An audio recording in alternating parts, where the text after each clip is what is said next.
Welcome to the Bronx African American History Project. My name is Stephen Payne, librarian and archivist at the Bronx County Historical Society.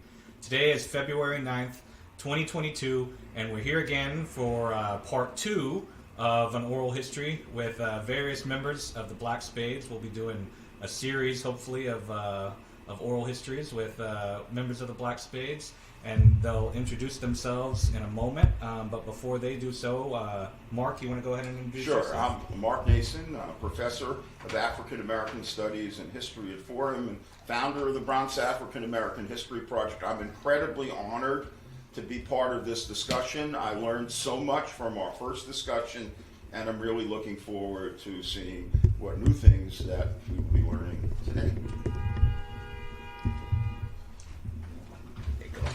Good afternoon, I'm Wildman. I'm originally from the Black Spades 22nd Division. I was the president at one time, and now we have a new president, which his name is Solid. And we call him House. He's the president of the 22nd now. And right now I'm joining with Tiny, with his organization, that we're trying to do much better things, the TBS. And we're going in a new direction. So that's what mostly the old timers want to do now. We want to give back to the community what we took away from it. And so now we're trying to mend those ways, and we're trying to get it together. And Brother Tiny's doing a great job. We go out there and we do everything we can by any means necessary to try to improve our community. Y'all just had something this last Saturday, right? Yes. Yeah. This Saturday we had a nice big turnout. What we was trying to do was stop the violence and bring attention to what's going on in our city, and trying to find ways of how we're gonna stop all this violence between these young guys today, which is kind of off the hook. Yeah. And so we need some help, and we're trying to get that together. So that's what we're trying to do right now. We're bringing ourselves together, and we had a nice little march up there at the courthouse. Yeah. We went straight up to the courthouse, and we did it right there on the Grand Concourse, right in the front. So we wanted everybody to see us out there to show them what we're about right now and what we're doing today. That's what we basically want to do. We want to get the attention. We want to show them that we're giving back to the community, and we're trying to improve the community, and we definitely want to save our kids. Absolutely. Thank you, Wild Man. Okay. Go ahead, Tiny. Well, my name is Marion Frampton, but everybody call me Tiny. I held various positions within the Black Spades, within the South Bronx, in the Patterson Projects, Mott Haven area. I was president of the 14th Division, Chapter 1 in Mott Haven. Then my last position within the Spades was spokesman for the 17th Division of Spades. I am the founder, one of the founders, of TBS New Direction and Black Spades Security. We brought these organizations into existence because today we're trying to make a difference. Like my brother just said, we're trying to make a positive change. We're trying to let people know that our past is what brings us to the street to talk to these kids today, and we're trying to make a difference. We held our demonstration on the steps of the Bronx Supreme Court this past Saturday. We had about 70 spades out there. Wow. Spades that came from Albany, came from Jersey. We had the 22nd Unknown Spades, Black Spades for Peace. You understand? We had TBS New Direction. We had the Ghetto Brothers. We had the Peacemakers. We had and it's not just the Spades. We had various other groups out there to bring awareness that we are here. Yeah. We had the Shadow Brothers and Sisters from Yonkers. So we had people join us from all over this city, and just to say that we're here, and that we are trying to make a difference, and we need our politicians to understand we will make a difference. And I hate to say it, with or without you, but you're not alone. This fight belongs to all of us, because we need to bring some type of understanding to where our kids are doing, because they're just killing themselves. All our kids are doing is just killing off the future. Absolutely. And we need to all be out there with boots on the ground. And like my brother Wildman said, we need to be up front, in front to these problems. We need to go to the problems and not wait till the problems come to us. Thank you, Tiny. David? Greetings. I'm affectionately known as David X. Back in the days, I was known as Crazy Dutch. I was a member of the Harlem Spades.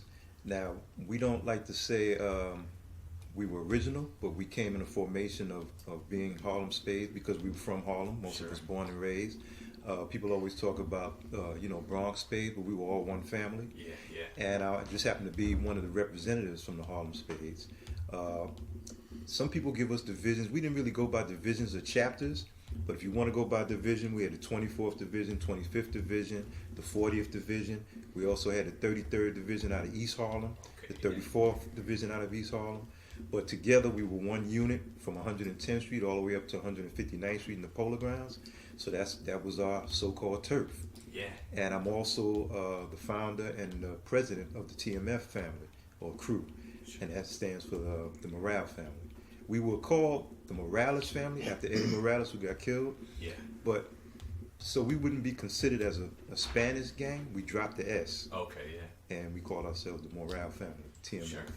You're also producer of the Black Spades documentary, right? Yes, I'm one of the producers of the, I was the principal producer of the Black Spades documentary, but then we had to have our other members included in it because originally I was going to just do a documentary on the Harlem Spades. Okay. Because we're never really talked about. Yeah. But we played an intricate role in the Spades organization in itself. Because I'm also a member of the Gun Hill Boys. Okay.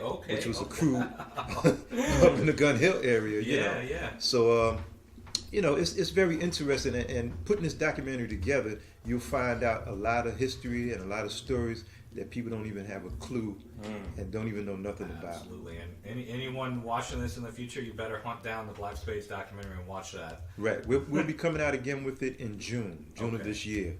So just look out for that. All right. Let them know where. Well, we're going to do it we're thinking of two places, the Magic Johnson Theater again and the Maisels Theater. Okay. Which is, I don't know if you know about the Maisels Theater, but it's a revolutionary type of component. Yeah. And I'm also one of the founding members of the new Black Panther Party, Harlem chapter. Okay.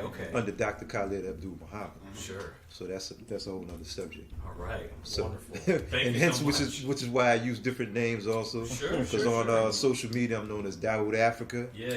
And we'll get into that later. Okay. Well, thank you so much for being with us and joining us. My pleasure. All right, Mike. Yes, I'm Mike Booth. I'm the quiet guy. We're gonna get you talking today. Yeah. Don't you worry.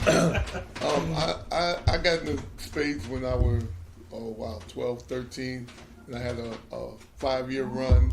And when I got out of high school, I went in a different direction. But I kept in touch with my cousin all throughout life. And now I joined TBS New Directions about a little over a year now. And it's because they're doing things to give back to the community. And I want to give my input to help direct some of the problems, or change some of the problems that I can. Yeah. I kind of feel that a lot of the things that's going on now is from parents not doing their jobs. If I live in my parents' house, my parents know exactly what I have in my house, in their house. It should be the same today, and it isn't, because I believe that if these kids' parents knew that they had weapons and so forth and so on, it might be a change, because eventually I feel that the laws are going to make them responsible for what happens. Yeah. And then that's going to be a change for the worse. Yeah. You make you parents liable for what the kids do, and that's not a good sight. So I want to do what I can to help change things. Absolutely. Well, thank you all for being here. I think we'll have one other person step in. Who's joining us? Brother Raleigh. Okay. Great. So he can introduce himself whenever he gets here. So Mark, you want to go ahead and ask away here? Sure. One of the big issues that everybody has been talking about, trying to figure out, is the origins of hip hop in the Bronx. And it's, I'd love to hear all of you talk about your experiences with this and your stories, which may be different than some of the stories that are out there now. So, is that something that you feel they'd like to talk about, or are there other things? It's this is your forum. Yeah. We can talk about the origin of hip hop.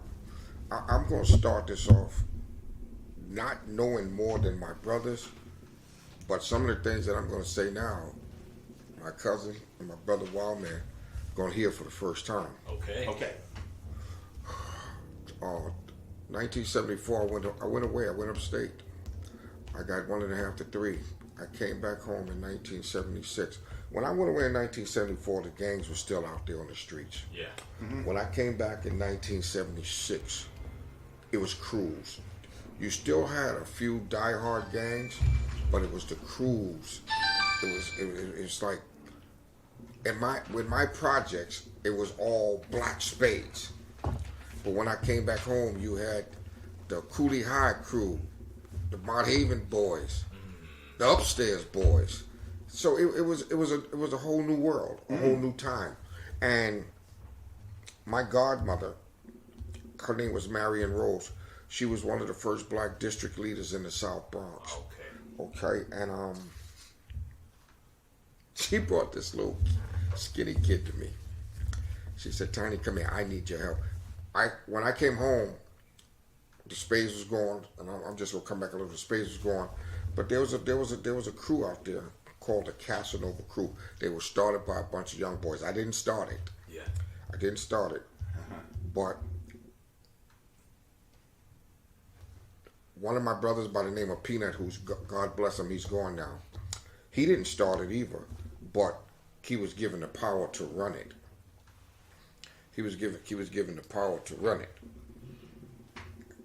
And my godmother came to me, and my godmother said to me, "Tiny, I got this. Come here. I got this young man right here. I need you to watch over him for me." And I said, "Who?" His name was Grandmaster Flash. Oh shit! I was introduced to Grandmaster Flash. I had no inkling of the music or what was going on, but I was introduced to Grandmaster Flash in 1976. Wow. And one of the reasons why she introduced me to Grandmaster Flash is because there was a lot going on. There was a lot of robberies, a lot of this, and a lot of that. And he lived within our area on Cypress. Yeah. So she wanted me to keep an eye on him. Yeah. Not knowing that I'll spend the next 6 or 5 years with Grandmaster Flash and the Casanovas as his personal bodyguards. Wow. So we got involved with Flash. We got involved with a lot of things. I'm involved with hip hop when hip hop was in the park. Yeah. I was. You know, when you're playing out in the park, when it was playing with the street lights, I was with. And the reason why I'm gonna use Grandmaster Flash's name a lot because I want to take it down the timeline that I know. Grandmaster Flash, when I joined with him, they was called the 3 MCs. It was Cowboy, Melly Mel, and Kid Creole, and they were good. Yeah. They were good. They would play outside the park. We made sure he didn't get a rob because there was around that time, DJs would come set up in the area and people would rob them. Yeah, no, I've heard that from other people, like everybody had to have their protection to keep the equipment. Everybody, every organization had to have their own had to have their security, like you said. Yeah. So, and after a while when we met Flash, he started playing in the basement. He was already playing. Yeah. So he was doing these things before I met him. Yeah. You know, but what I brought to him was security. And we started getting involved. He started getting good. This is when I started understanding the formation of hip hop, where you had North, East, South, and West. So I've gotten to know all of the people. You understand, the original people of hip hop. You're talking about Funky 4+More. Yeah. You're talking about Donald D. You're talking about my brother AJ. You're talking about Theodore. Theodore and his brother Mean Gene. Okay, you're talking about different individuals who really are the backbone, foundation, and you also talk about, and I'm Bambaataa as well. You understand? Mario. Right, Cool Herc. Disco King Mario. Disco King Mario. So many people talked about him in the Bronxdale and in Soundview. But you won't hear me talk about Mario a lot because Mario was also a Black Spade. But see, I wasn't from that part of the Bronx. I got to give you my perspective from the South Bronx. But as you'll hear me, as one of the largest security and the only security that never got robbed. Yeah. I worked for every DJ and MC, the original MC and DJs in the Bronx. Wow. Did you ever go up to the valley and to there's a guy named Pumpkin people talked about up there. I don't know Pumpkin in the valley. All I know is Shyrock. You understand? And what's his name? Darren and his brothers in the Funky Four Breakout. I don't. There's a lot of individual people, but the people that I know are the people who rose up to the start. Yeah. When my brother introduced himself, he's from up from the valley where he may know these guys. Mm-hmm. But we're coming from where hip hop began, started with Grandmaster Flash, one of the major groups out of the city. And the thing about it that a lot of people don't understand that when you had Breakout, you had Theodore, you had Pete DJ Jones, you had Hollywood. Yeah. All these people know me. You know. Pete DJ Jones, 6'9", he was a great basketball player. And Curtis Blow used to hang out. Curtis Blow. Oh, there's not a DJ from the 80s that don't know me. Yeah. Who started this from the thing? Because Casanova became one of the largest crews. Grandmaster Flash. There's a few others. But Grandmaster Flash and Bambaataa parties, they were the two biggest crews, Zulus and Casanovas. Our parties were never, ever, ever stuck up. Now you will hear people say with Flash parties, oh, don't go there, they're sticking people up. He's right. People did get stuck up. Yeah. But you see, what people are not telling you is that the stick-up kids who came to stick up the party got stuck up. The stick-up, and I'm going to say it again, the stick-up kids who came to the party got stuck up. Because, the girls mobbed the party because they loved the music. The girls knew that, the females knew back in the days that they were safe because, the boys is off the hook. It was always the boys fight. And Grandmaster Flash was one of the major money-making crowds. If you had everybody play north, east, south, west in the Bronx, they made money, $2,000-$3,000. But Grandmaster Flash was making $5,000. Wow. Grandmaster Flash was having people come from Connecticut, Jersey. Yeah. You understand? And before Hollywood got into the mix, because it wasn't a lot of disco then. But when the Hollywood came, Grandmaster Flash and Hollywood, they were one of the major money makers. I'm not taking nothing away from Funky Four. I'm not taking nothing away from AJ. All of them, they made money. But you talking about those that drew the crowd. And Grandmaster Flash party was never robbed. Yeah. And Bambaataa, because like you said, it was the crews. But the Casanova crew, which soon I became the leader of the Casanova crew. I took over the crew after Peanut got killed, and I turned that crew into a security. And there was, I don't think there was a promoter from Harlem to Brooklyn that we didn't work for after a while, because we fought. Yeah. We had to fight everywhere we go, and we made a reputation is that if you came to our party and we was working that party, it wasn't gonna be an easy party. Yeah. So we didn't have yes, it was a lot of stick-ups outside. We didn't have a lot of fights in our party. Yeah. Because if you fought in that party, you was taken to the bathroom, it was over with. Yeah. Okay?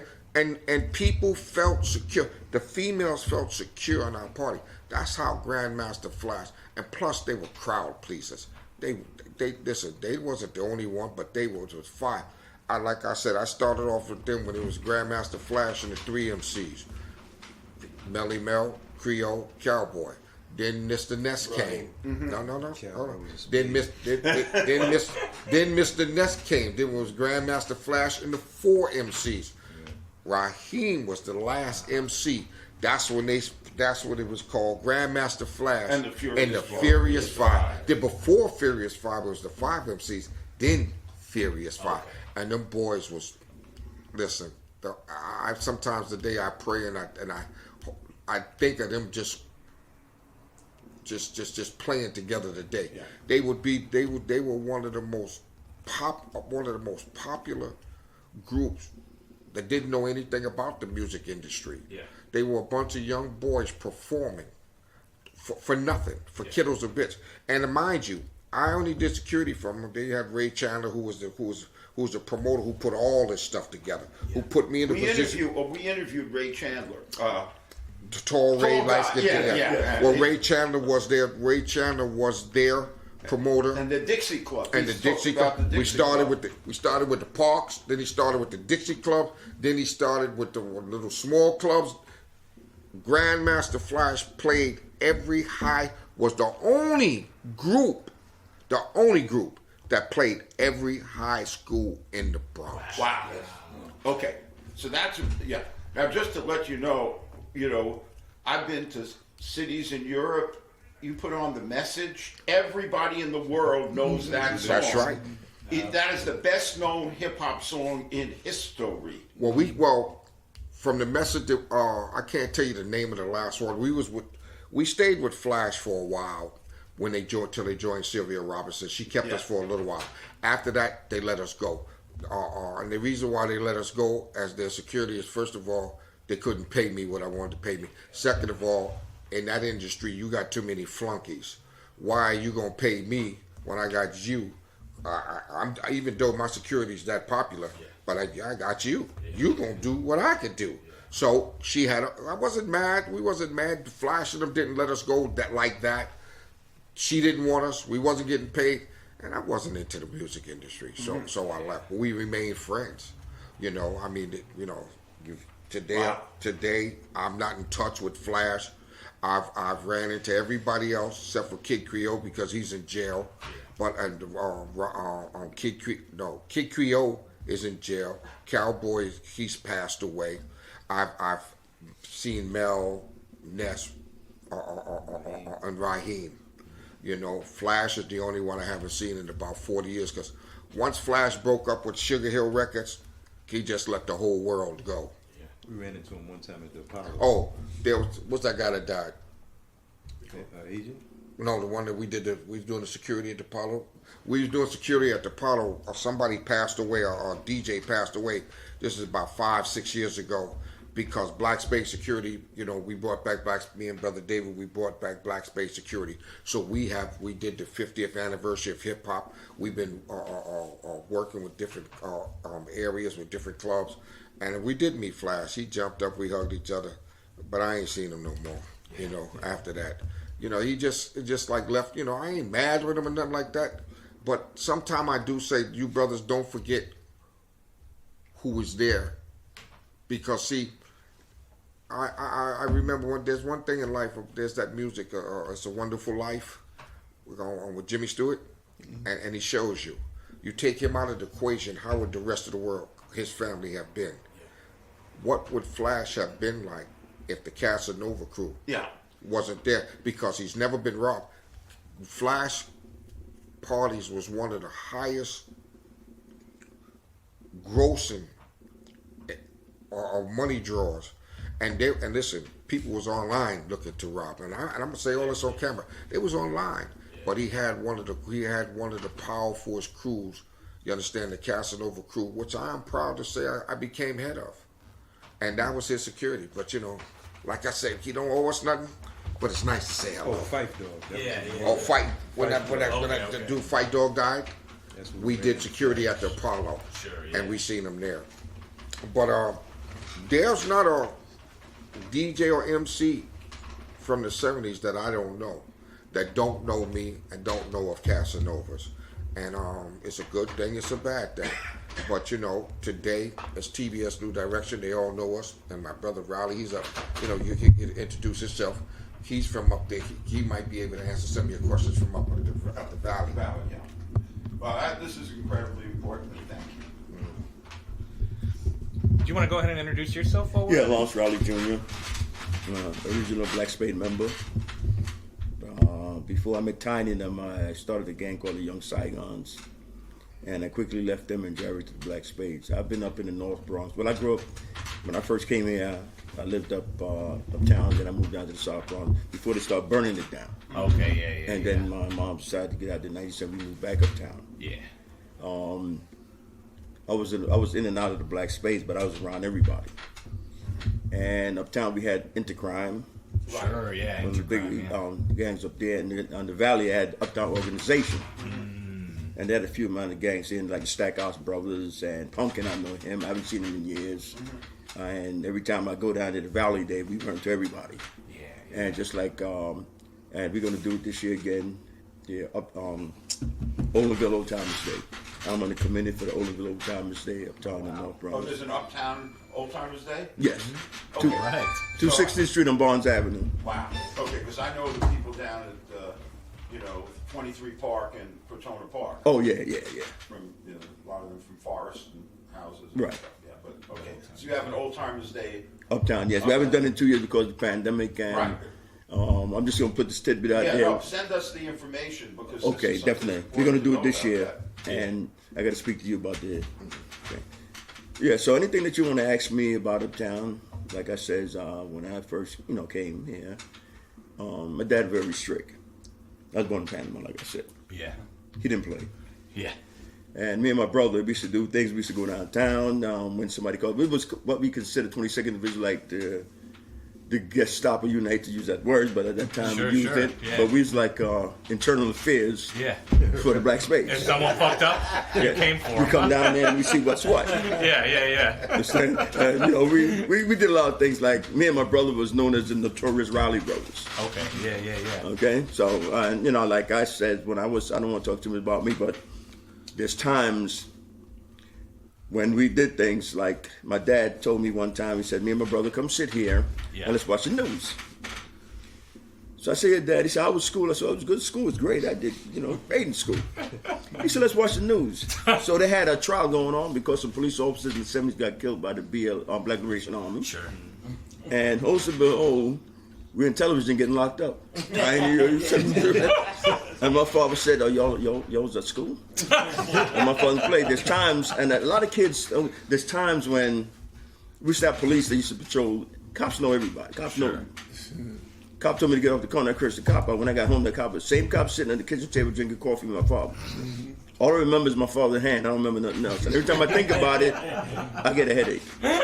But what we did, like a lot of young ladies' parents was coming home from work, and they see the Black Spades out there in Gun Hill on White Plains Road. They knew they were safe. Yeah. And when we transitioned to a program called the Youth Identity Program, because we started getting out the gangs, and we had the kids, because kids used to get robbed for their summer money and things like that. So there was these guys across the street, Golden Station, waiting for the kids to rob. Yeah. So I went over there. I said, "Do me a favor, gentlemen. Can I help you?" There's about 10, 15 of them. I says, "You know who I am, right?" They said, "Yeah, we know you Black Spades." I said, "Good. So when I turn around, y'all better be gone." They were gone. No kids got robbed that way. You understand? We started trading with the committee, and we worked on Rikers Island and a lot of different stuff. But you could ask me whatever questions, because I don't just want to keep. Great. We definitely will. Any other? I just want to expound on something that he said about the courthouse, the court that day. And we ended up bumping into intercrime. Oh, okay. And we got into a big Black fight. Pearls, too. Yeah, and the Black Pearls, that's right. And we got into this big rumble inside the courthouse, tearing it up. And it just so happened, this is Supreme Courthouse. Wow. And it 161st just Street? 161st Street in Grand Concourse, where we had our demonstration at. Right. The same courthouse. Man, that brought back memories when I went up there. But anyway, to make a long story short, we go into the courthouse, and we bump into the Pearls, and we bumped into intercrime. Saigons was there. Yeah, it was a couple of Saigons, yeah. And we ended up getting into this big rumble inside the courthouse, and I mean, we was tearing the place up. And what happened was, next minute we know, all these cops coming in there with machine guns. Oh. And we like, what the hell's going on? I mean, they stopped us quick. Yeah, patrol bar Bronx. Yeah. They had to go patrol bar Manhattan. That's right. Patrol bar North Queens. And the funny thing about it was, we didn't know that the Black Panthers were in court that day. The Black Liberation Army and the Black Panthers. They was in court. They was on trial. And we didn't have no idea that was going on. So that's why they came with all the firepower. And we seen them all up on the roofs, snipers up on the roofs. Okay. And that's how he was talking about the TV cameras, because when we came out, they marched us out. And then when I finally got out of prison and went home, oh man, I had an earful for my mother and the whole neighborhood. Now, one question, you mentioned again, called the Saigons. What role did Vietnam veterans play in the Black Spades? Were they a major force or not? Yes. Well, yeah. In the beginning, they had we had Snoopy. We had a few spades that were Vietnam veterans, and when they came home, they taught martial arts. They taught us, hand-to-hand combat and things of that nature. So that made the spades even more powerful, because you had these older guys who, were militant. Yeah. They had arms and they knew how to fight. Yeah. So that was a component into the Black Spades, and it continued. Guru, a lot of those guys knew martial arts. Karate Pete, And when you say now, like Brother David say, like when you use the word original, we are original. We're from the 70s. Sure. That's when we say we're originals. But the brothers that he talking about now, you talk about from Vietnam, those were the original spades. Those were the brothers that put Late the spades 60s, together. 60s. Yeah, those are our when you use the word founding fathers, those were the brothers that put the spade together. Those brothers that came back from Vietnam. You understand? And like you said, when you come out to see our documentary, you'll hear their names, but you'll see why. They didn't put it together to fight. They didn't put it together because we didn't like white folks. They put it together because we had to mobilize ourselves and stop a lot of robbery, stop the drugs, and fight the white gangs, because the white gangs was powerful up in that part. And a lot of people don't. When you see our documentary, you'll understand. And we Brother David and put it out, why we came together, what the economical structure of the Bronx was at the time, and why we had to come together. And this is why. So, I hope and pray that you guys can come out. I don't ain't gonna get into it more. Come out and see our documentary, because the documentary is powerful, and you'll learn a lot from what Brother David and them put. Like I said, they just gave me credit, put my name down, but they was the ones that did it. It's a powerful movie of a black organization who became powerful, which white society called a gang, but why we became a gang. But you got to also remember there was in the Bronx alone we had 200 individual gangs. And some of them gangs, like you remember the Dirty Dozen, they stole a machine gun from Vietnam. 50 caliber, and they used to have it in an ambulance. We had the gangs, I can't name a lot of them. Ghetto Brothers, Savage Skull, Savage Noma, Turban, Slicks, Authorization, Black Assassin, the Hoodlum Priest. The Hoodlum Priest was the gang Deaf Mutes. Oh, really? Yeah. Whoa.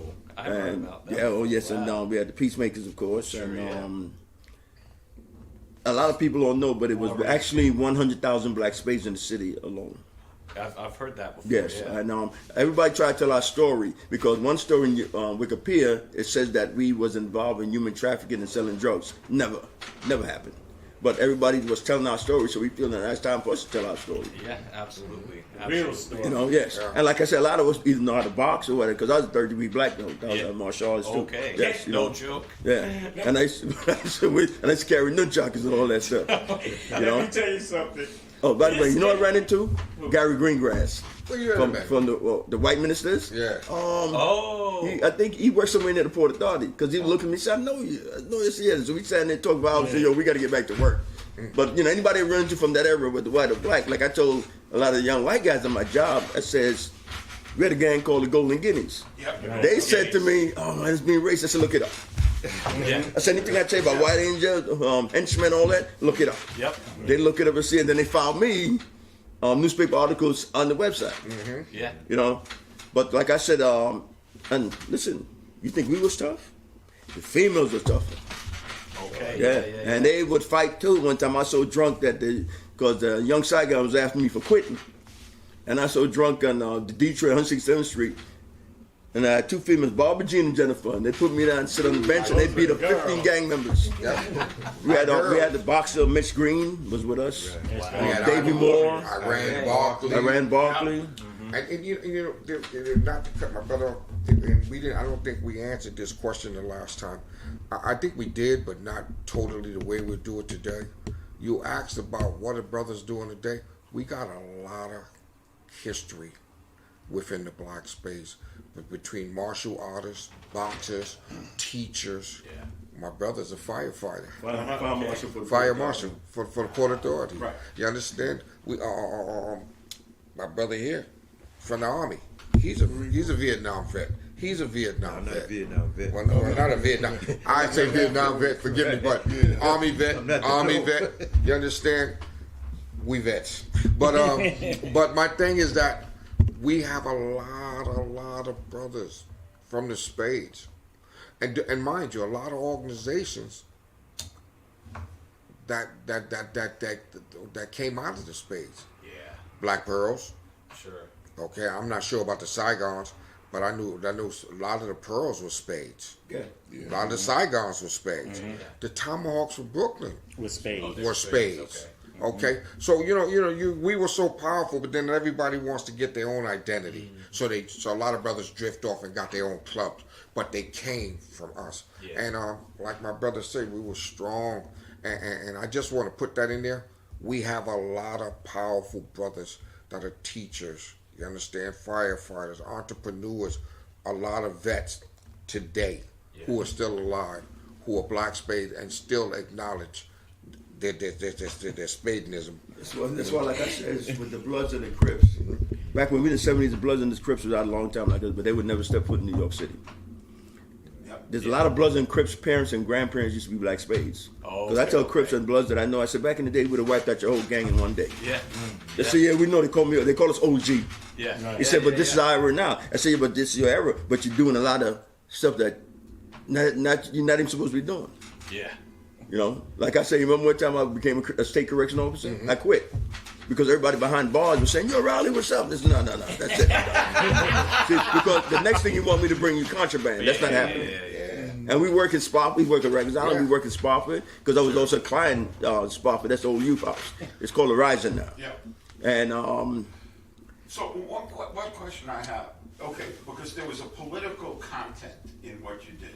yeah. But one thing that I worked with the Panthers, they had political education. Yeah. Did that part become diluted, or was any of that going on? In the Yes. terms of Black Spades. In the 22nd Division, Yes. yes. Because like I told you before, I used to be association with them out of Unity House. Right. And so they used to sit me down and they basically used to tell me, give me ideas on what I can do to better the community. Right. Now that's what they was really about. Yeah. It was about the community. And so they used to sit me down and I used to take the information, bring it back uptown, and try and curve us away from the negativity that we was actually doing. The little bit of negativity that we was doing. We had a meeting in Soundview. That's where we used to have our meeting. And the Black Panthers came and was educated political wise. The FBI and the New York City Police Department thought the Black Panthers trying to recruit us to do whatever, in county insurance or whatever. We wasn't about none of that. Yeah. You know what I'm saying? Yeah. Because we do our stuff, but we're not going to destroy them. Like if somebody come from a foreign country try to destroy this, no, you're not destroying this. Yeah. You understand what I'm saying? The Young Lords, we used to talk to Pablo Sure. Guzman and all of them. Sure. And we had basically that. I used to read. I read a lot of different books, and I'm sure you did. I read Malcolm X, all of Malcolm X book. I read the Red Book by Mo Satone. Yeah. Because I was going to John Jay at the time, and we always reading different type of books and political stuff. Sure. You understand? And we decided to say, at the one point, we said, then why are we destroying the neighborhood? Yeah. Why are we doing this? Now we need to stamp down, get our stuff back together. And they was giving us money, but people would try to destroy you. Yeah. You understand? We had people that when we had youth identity in the line said we're stealing money. So the feds checked everything out and finally we see, but they already took the money. Yeah. And you know why? Because I was smart enough to know that one day we got funds. Remember the time we got a check, $16,000 check, we didn't know where it came from. Yeah. Wow. So I said, what did you ask Al Martin? This $16,000. I said, Al, did you put in for, did you put in a grant or something? Because we had Anthony Horn, I don't know if you met him, Charlie Rock. Oh, okay. Yeah, see, he used to write proposals because he got 170 IQ or something like that. Very smart kid. Yeah. So about 6 months later, here come the suits. We come in, there was a mistake, some money was given to you, because we put an escrow account down, and we like to know where that check is. So they stand there, I said, what check? I remember. I said, oh yeah, I remember that, the mysterious check. We got it in the escrow bank account. They looked at me like, they expect us to spend the money. I said, no. I called Al, we money got the money, so there you go. Yeah.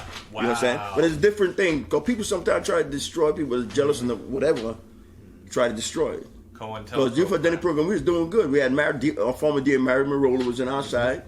We had a lot of things. We was getting grants from United Way and a lot of different things. They even take us abroad. They want to send me to, and I was stupid, I didn't go, University of Chicago School of Social Work. Oh, okay, You know, yeah. I was going to John Jay, but I said, no, I can't leave my buddies and all that. Yeah. You know, which I wish I would have done. You know, but I would have came back, with something. Yeah. And all my kids, like I tell my son, and I remember I told you about my son, my stepson, I raised him since he was 5, so he's my son. Yeah. I was telling him about gangs, and he told, he never listened, he wanted to be in the Crips and all this, so he ran into a couple of guys that used to be intercrime, we used to fight against, but as we got older, became friends.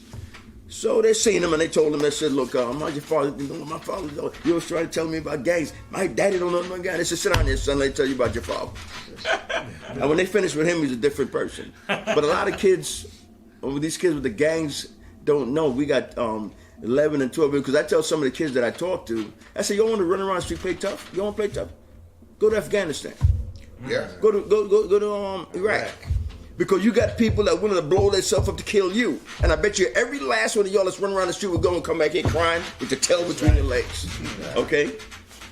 And what we trying to do, we got to stamp down the violence, especially with among the young kids. Because some of these kids are recruited 10 years old. You remember the time we was at the school talking to the kids, and the kids came up to me and said, yo, we got a crip or blood in our classroom. Yeah. And Right up here, gun here. yes, and I said, well, tell me who the kid is. Oh no, we don't want to tell you is this and that. I said, don't worry about it, I find out this. I'm talking. What gang you in? I'm not no gang, Mr. Riley. I said, yes, you are. So how you know they're a gang? He said, because one gang member know what another gang member look like. And he came clean, and nothing wrong. Yeah. See, because we could see these things. Like I was talking to a couple of police officers. I said, let me tell you something, Sergeant. It was Sergeant. Old Timers Day in Cortona. I said, I know who's carrying guns just by looking at him. We can tell who's got a gun. Yeah. Right. You know what I'm saying? They walk a different way. You can tell who got a gun. It's nothing has changed in this gang world. No. Nothing has changed. The only thing has changed is the name. Is the name. Is the name. Because we did damn near the same thing they did. We know what that's all about because we've been there. You see what I'm saying? And like I said before, we be out there fighting for them streets that we don't even own and it don't even belong to us. We don't even pay taxes for it. And we out there killing and fighting each other for these streets. Yeah. We know, we've been there. And like I said, nothing has changed. The only thing has changed is the names. Black Spades, Crips. Black Spades, Bloods. Yeah. You see what I'm saying? Yeah. Kings. Latin Kings. We've been there. We've done that already. We know what that's all about. We old timers, but we know. Yeah. You ain't doing nothing new. Exactly. And the cops back then, look at it, they were 30 feet tall.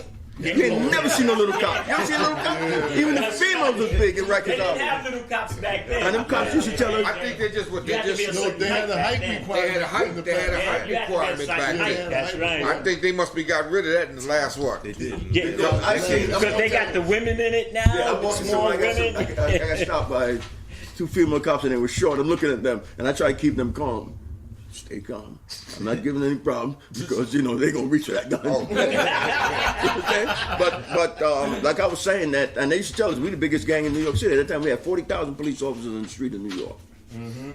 Okay, and then the worst thing that you wanted the cops to do is bring you home. Yeah. If your parents had to leave their job to come to school, man. okay? If they have to leave their job, they have to leave to come to school, you getting it. And I'm sorry that I know you're not supposed to abuse kids or whatever, but some of these kids need something had to go upside their head. It took me a while to go upside my head, and it was not abuse. It was discipline. That's right. Okay? Today they call that abuse, but back then that was discipline. And the thing that's so funny, I like to say the story, and I'm going to keep it short. Me and my brother got arrested, and we in central booking. Now, I told my brother, he didn't listen. I said, there's something wrong with this court. There's something wrong here. Dad is sitting in the front seat in the court. Who sits in the front seat in the court? Police officers and lawyers. Lawyers, yeah. Right. So the judge said, you're free to go and turn around. The correction court and the police officer all the way on the other side. He goes out there, my father starts beating him down in the courthouse. The judge waited a few minutes, then turned around. So what's going on there? Y'all free to go. We ran behind back the case in the old courthouse. We told the judge we're not going home with that man. He said, we're not going to let you out in the street. So I'm going to send you to Rikers Island. I think we're the only two that ever got kicked out of Rikers Island. Because they said, we can't keep you here. I remember one time in the old courthouse, we had gotten arrested. And it was funny because we get arrested, and all of a sudden one of our brothers are going, yo, man, I'm a little nervous, man. Blah, blah, blah, blah. And I'm like, what's the matter, man? What's going on? And now they're telling us to line up. We're getting ready to go in front of the judge. And he goes, that's my aunt. I said, what? And she ended up letting us go. But boy, he caught hell when he went home. But when you're in central booking, and at that time they used to let us go if you think it was minor. And when they say there's a parent here, everybody do like this. They're trying to figure out who parent is. You understand? Yeah. You understand? And the worst thing you could have was a Jamaican parent. I said, yo, your mom's is out there. And then not only did they whip their kid, you getting it too. You know? But you can't do things with these kids. That's a problem with these kids. Like there was an activist was saying something about juveniles when they're talking about the guns and that. And she said, well, juveniles, that's why they call them juveniles, because they know what they're doing. Now, yes, they do. You know why I know what they're doing? Because we used to do the same thing. We knew what the cops was, so we do the opposite. Kids are not stupid. Yeah. Stop thinking they're stupid because they're adolescent.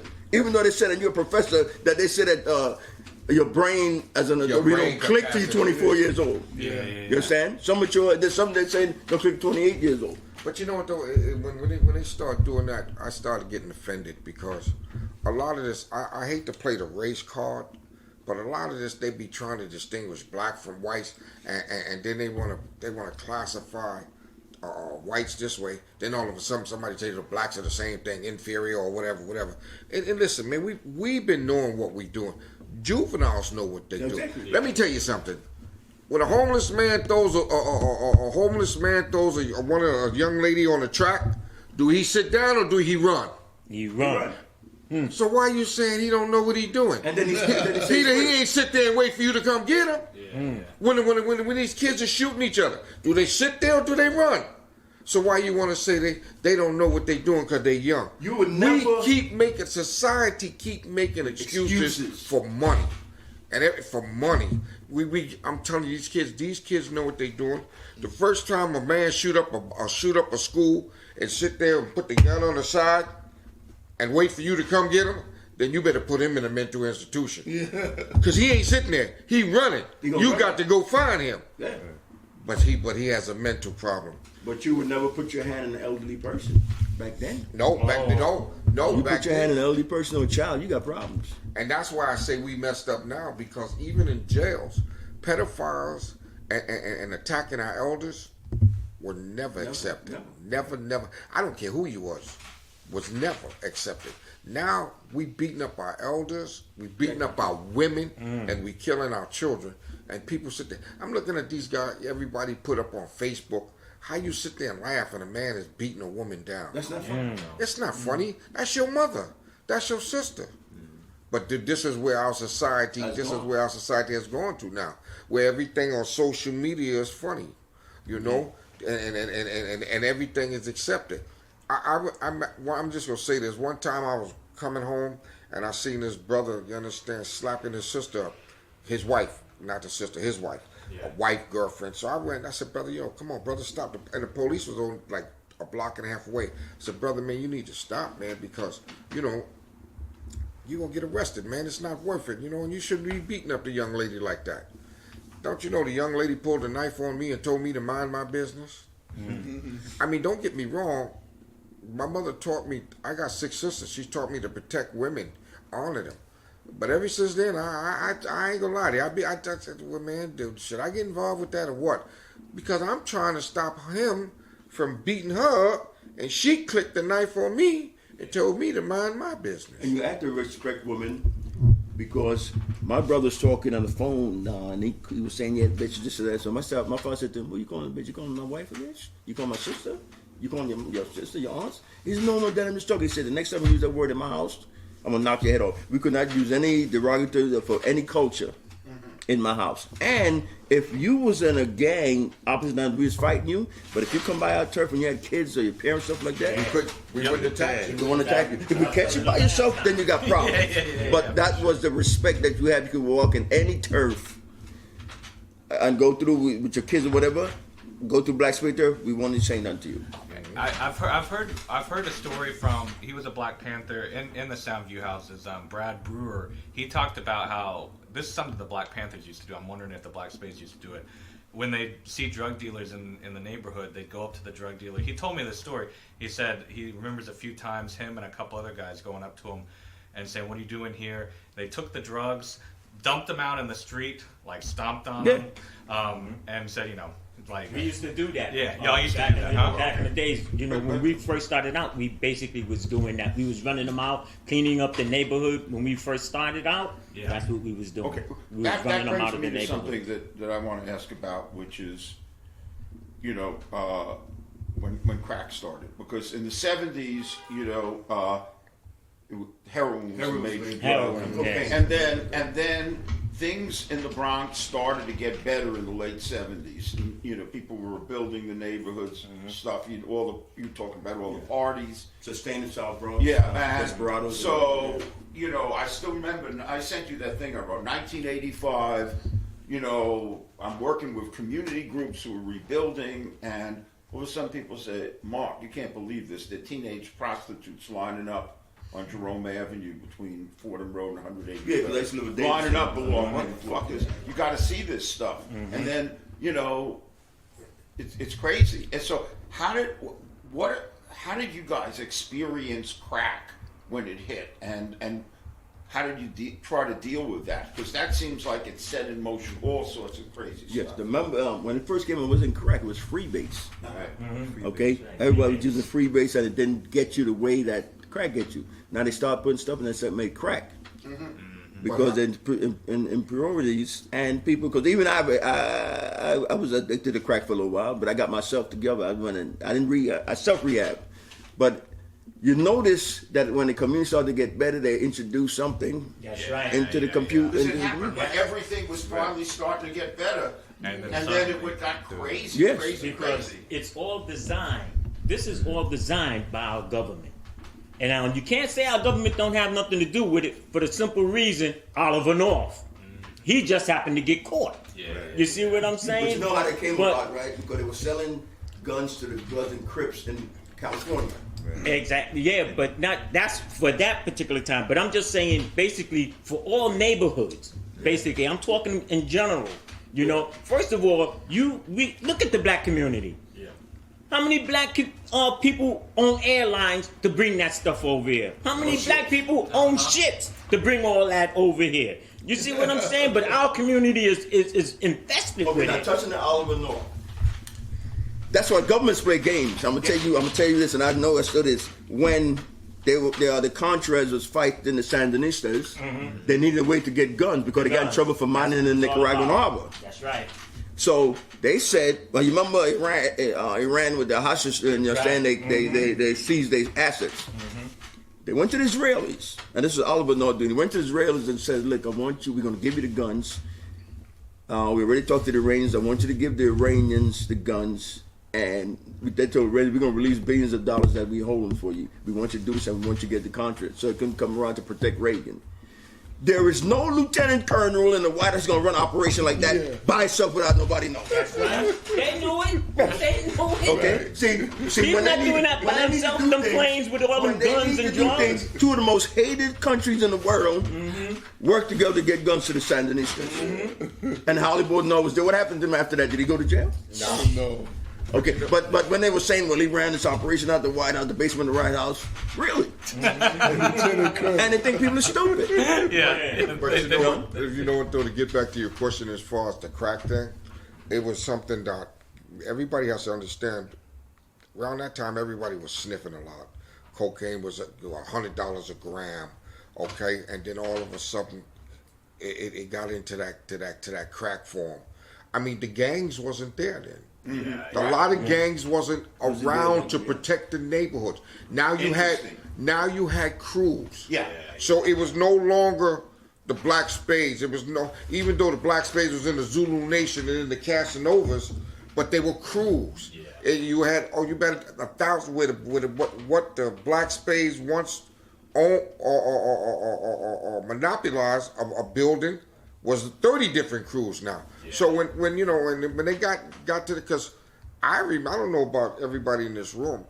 I remember when crack was only sold in Harlem for $20 a tool. Yeah. It wasn't in the Bronx. Then I remember when it moved up to the Bronx.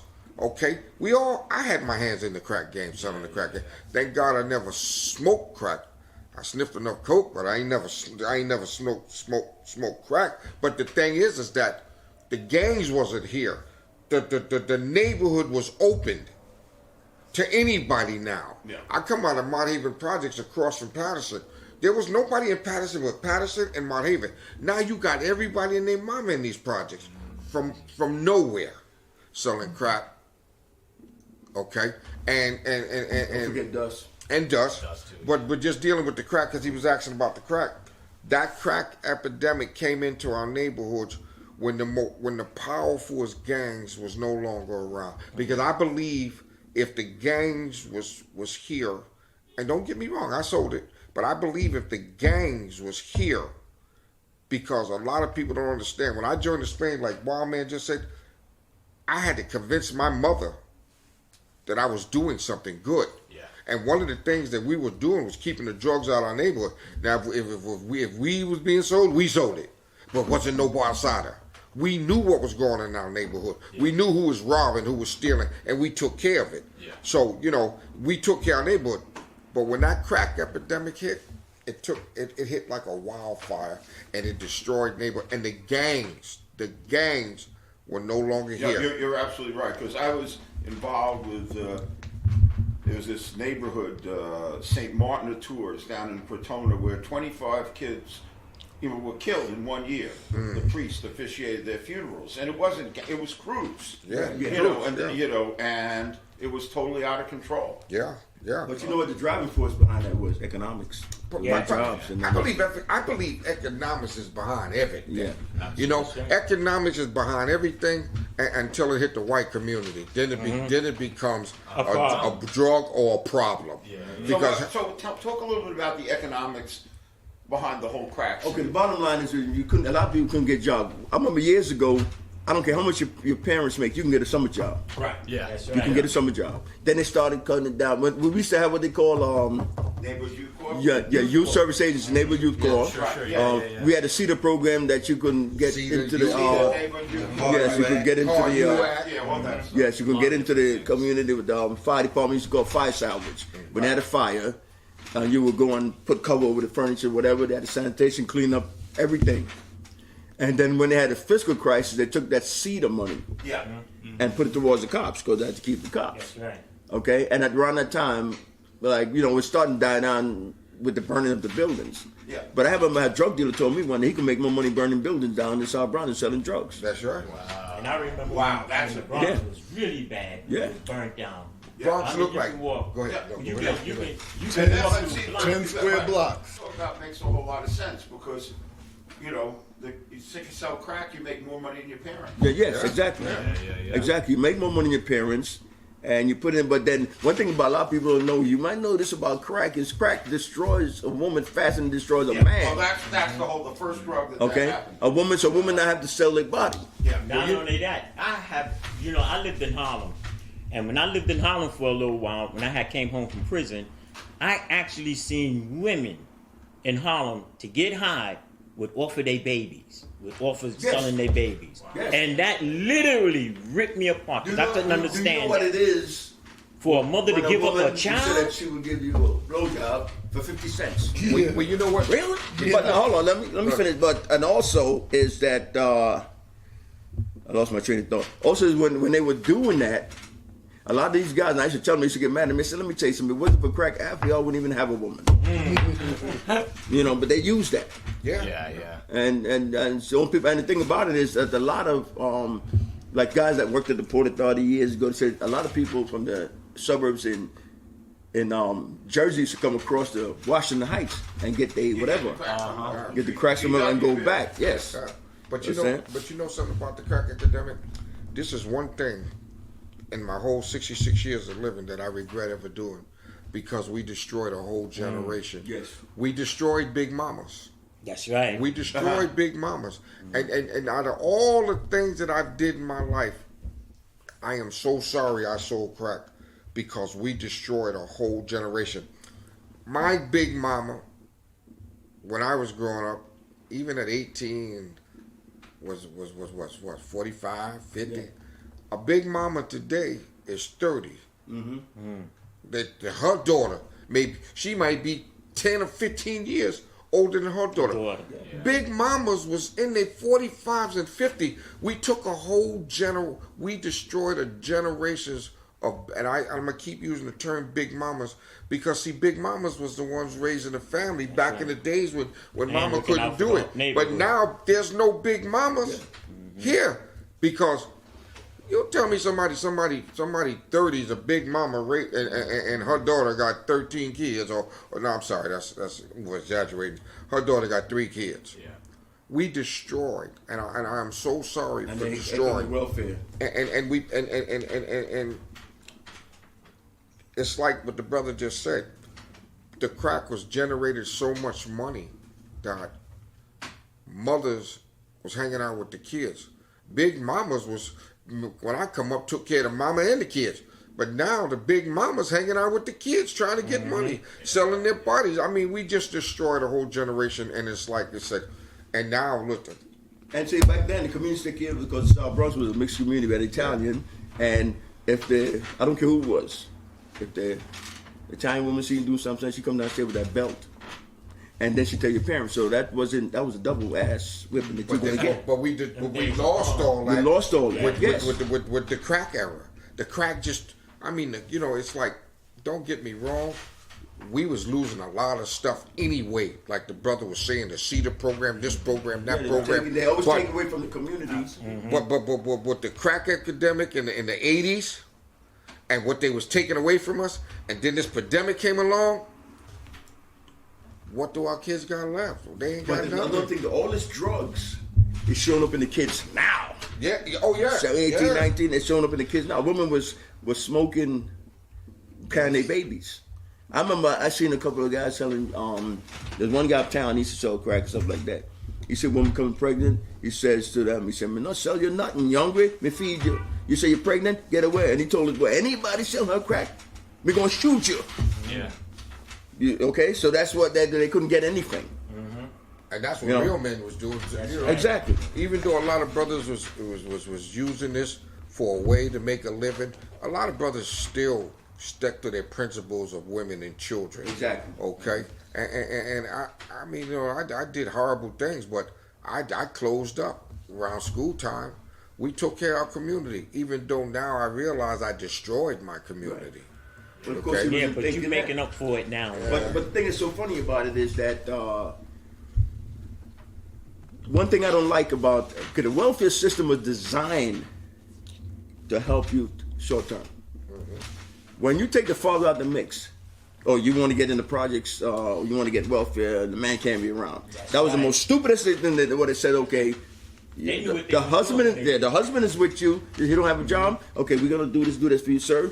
You got to go to school, or we're gonna help you get a job. But you got to take care of your family.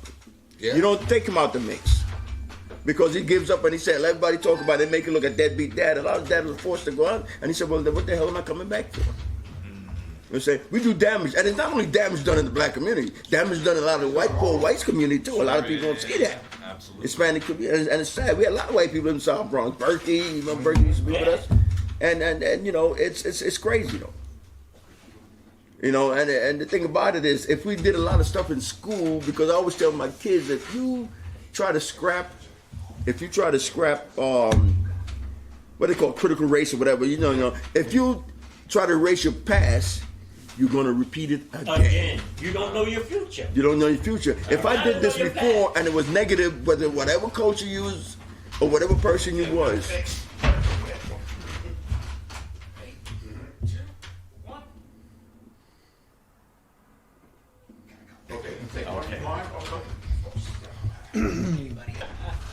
and the thing about it, even with school, we used to have what we call the SP program.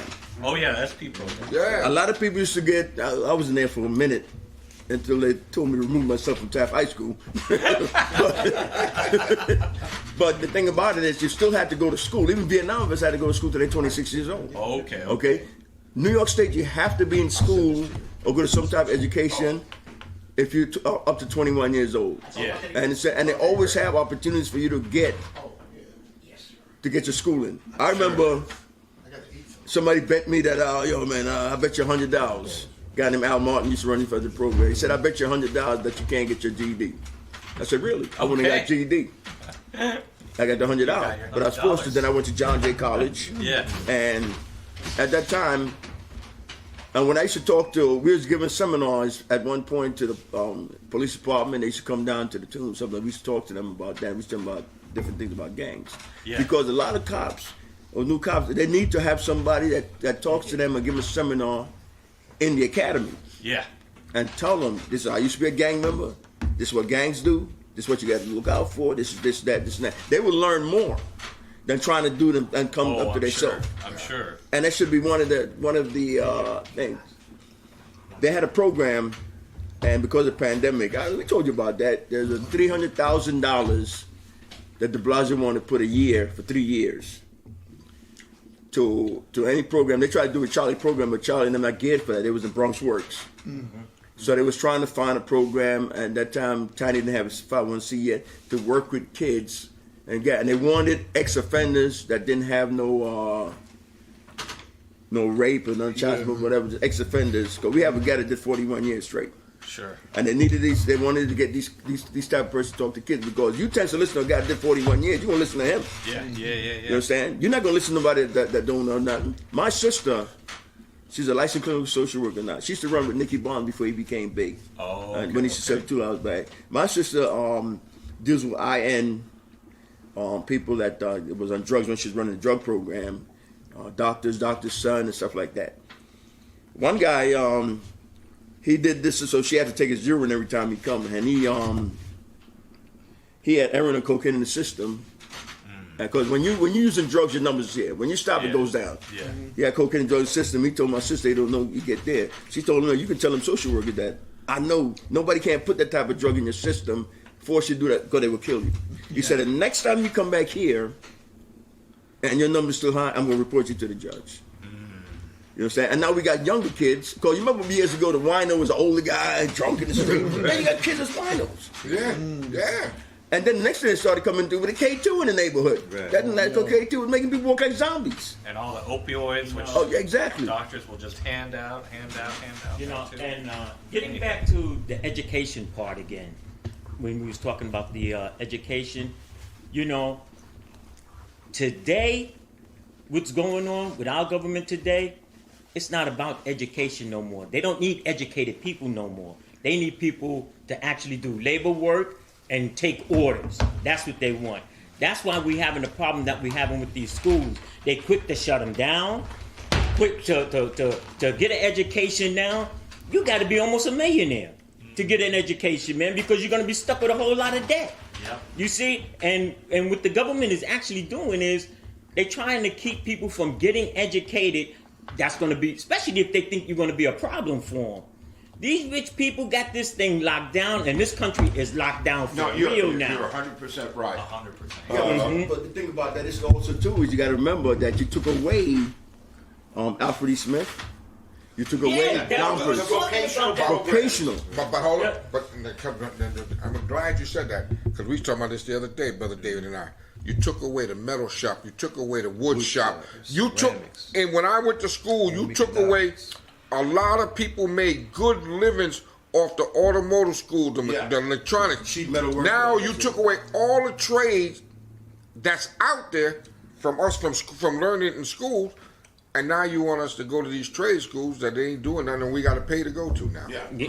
You got to take loans to go. But you see, that is backfiring because everything we used to have technology. Why do we have to outsource anything out of here? We never did that. Because it's about the money.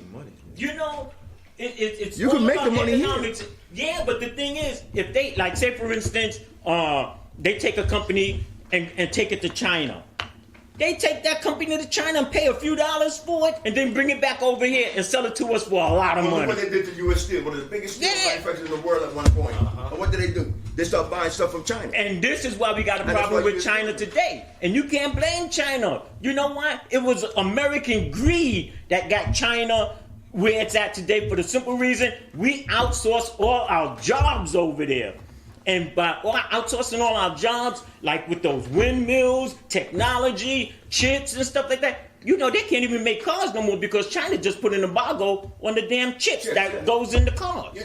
You see what I'm saying? And what happens is they take our knowledge, because these big companies the people that own these big companies, what they do is they take the companies over there so they can make more money. Yeah. Because it's all about them. Cheap They labor. can make cheap labor and they can make more money. But they don't realize the Chinese is taking those designs and building them for They themselves. start realizing that. You know what they're reasoning that now, but look, China's getting ready to become the #1 economy in the world.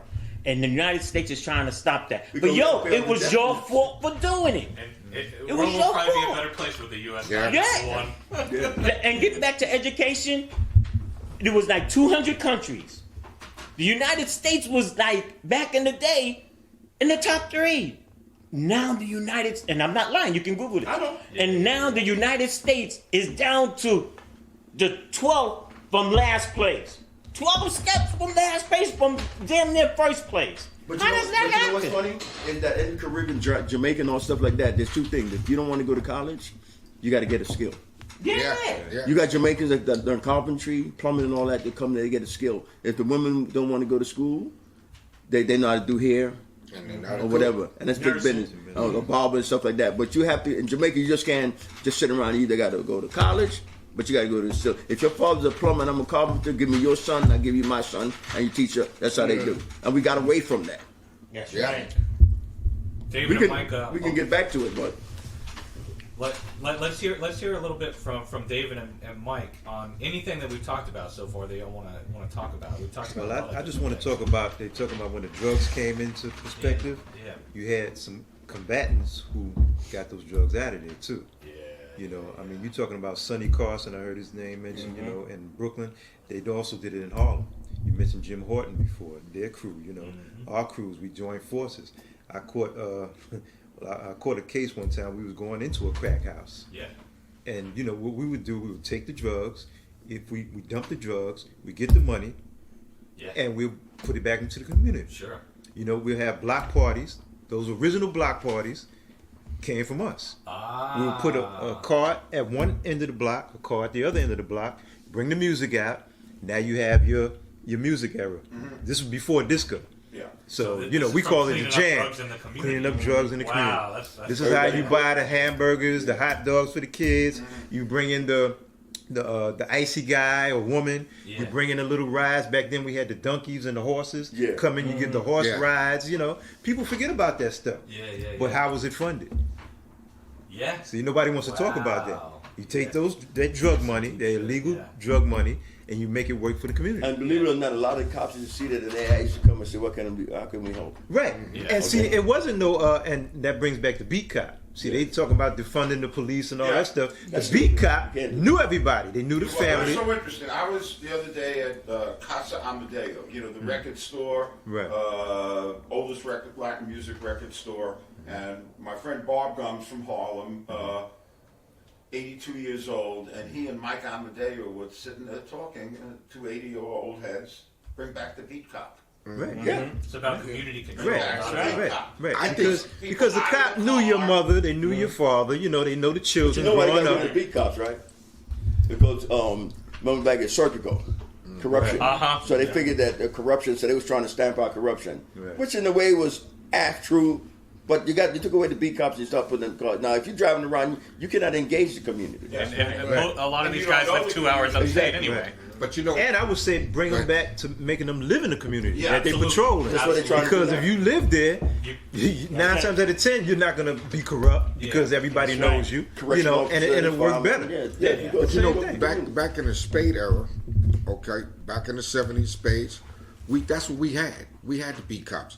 I know, coming out of Mount Haven and Patterson, we had Mr. Green, we had 2 other cops, and listen, they knocked on my mother's door 24 hours a day, every day, but they knew who in the neighborhood. The Spades took care of the neighborhood, and the police knew who. And they called they said, "My mom, where's Tiny?"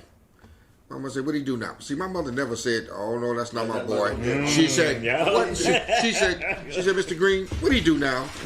She said, "Well, he didn't. They used to take up for. He didn't do nothing, but he know who did, and we want to get the bike back, get this." And I'm telling you something. The beat cop played a hell of a role. It's very hard to put these beat cops in these communities now. Because you're taking young officers, Yeah. you put young officers, you're putting them in the lion's den with young boys. The young boys. Now, I was down here in Mount Haven about 6-7 years ago when they tried to put the beat officer. The young boys down there was down. Well, I wasn't down there. I was here because I still got family down there. These young boys was throwing stuff at them. It's like you done took it away, but now you're bringing it back. But you're bringing age versus age. That's not going to work. It's not working. And don't get me wrong, the beat cops were older than us, but they was in our communities for a while. Right. You just didn't throw them in the community and talk about, oh, it's got to work. Yeah. You're Put 'em throwing in the these young lion's boys den. just like a lot of correction officers now.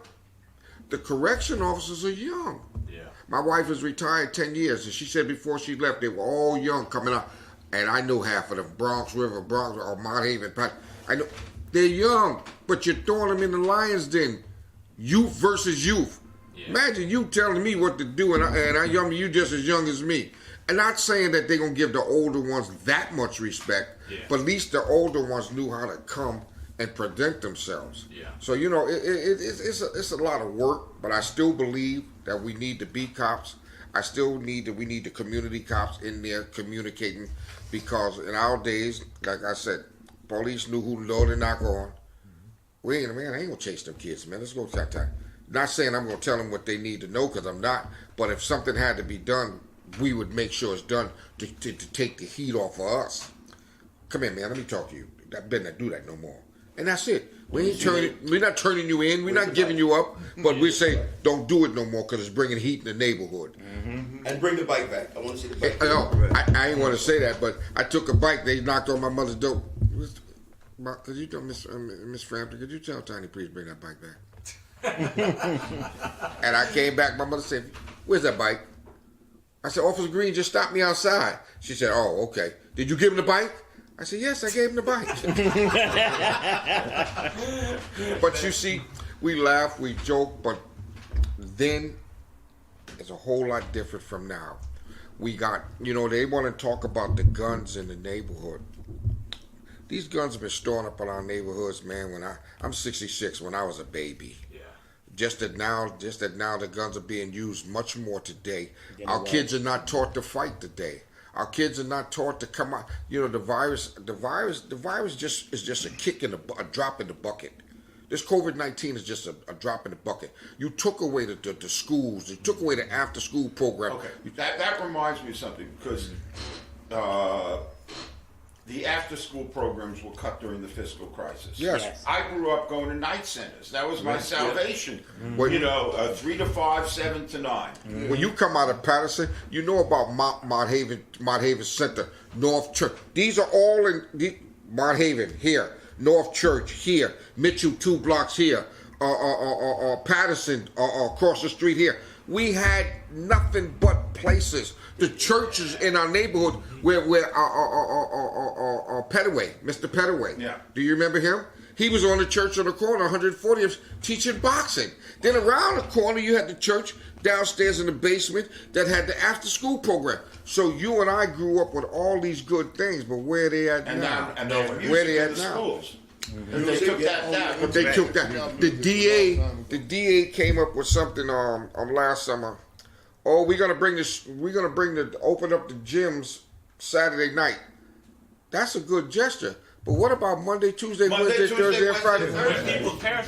But here's the kicker to everything that's going on, and I'm pretty sure, I don't know if y'all know, but this is the biggest kicker to everything. Not every kid can go everywhere. So if you open up the gym on 138th Street, what happened to the kids on 140th Street? Yeah. What happened to the kids on 141st? Or if you open a gym in Mitchell, Patterson, let's say Patterson, what happened to Mitchell, Jackson, Mount Haven, or Morehouse, and all these are right there. So right now it's a territorial thing. Yeah. And the kids can't, right up here, what's the high school up there? In Co-op City. Truman. Right there in Truman. This year alone, they had a big brawl up in Truman. Yeah. You got kids in Truman from the Valley, Co-op City, Gun Hill, Eatonwall, Parkchester. Right. These kids can't go into these neighborhoods. How do you expect these kids to? Well, you got to make it. You got to make it work. But how do you expect these kids to survive in a building where they can't even walk in each other's neighborhoods? Yeah.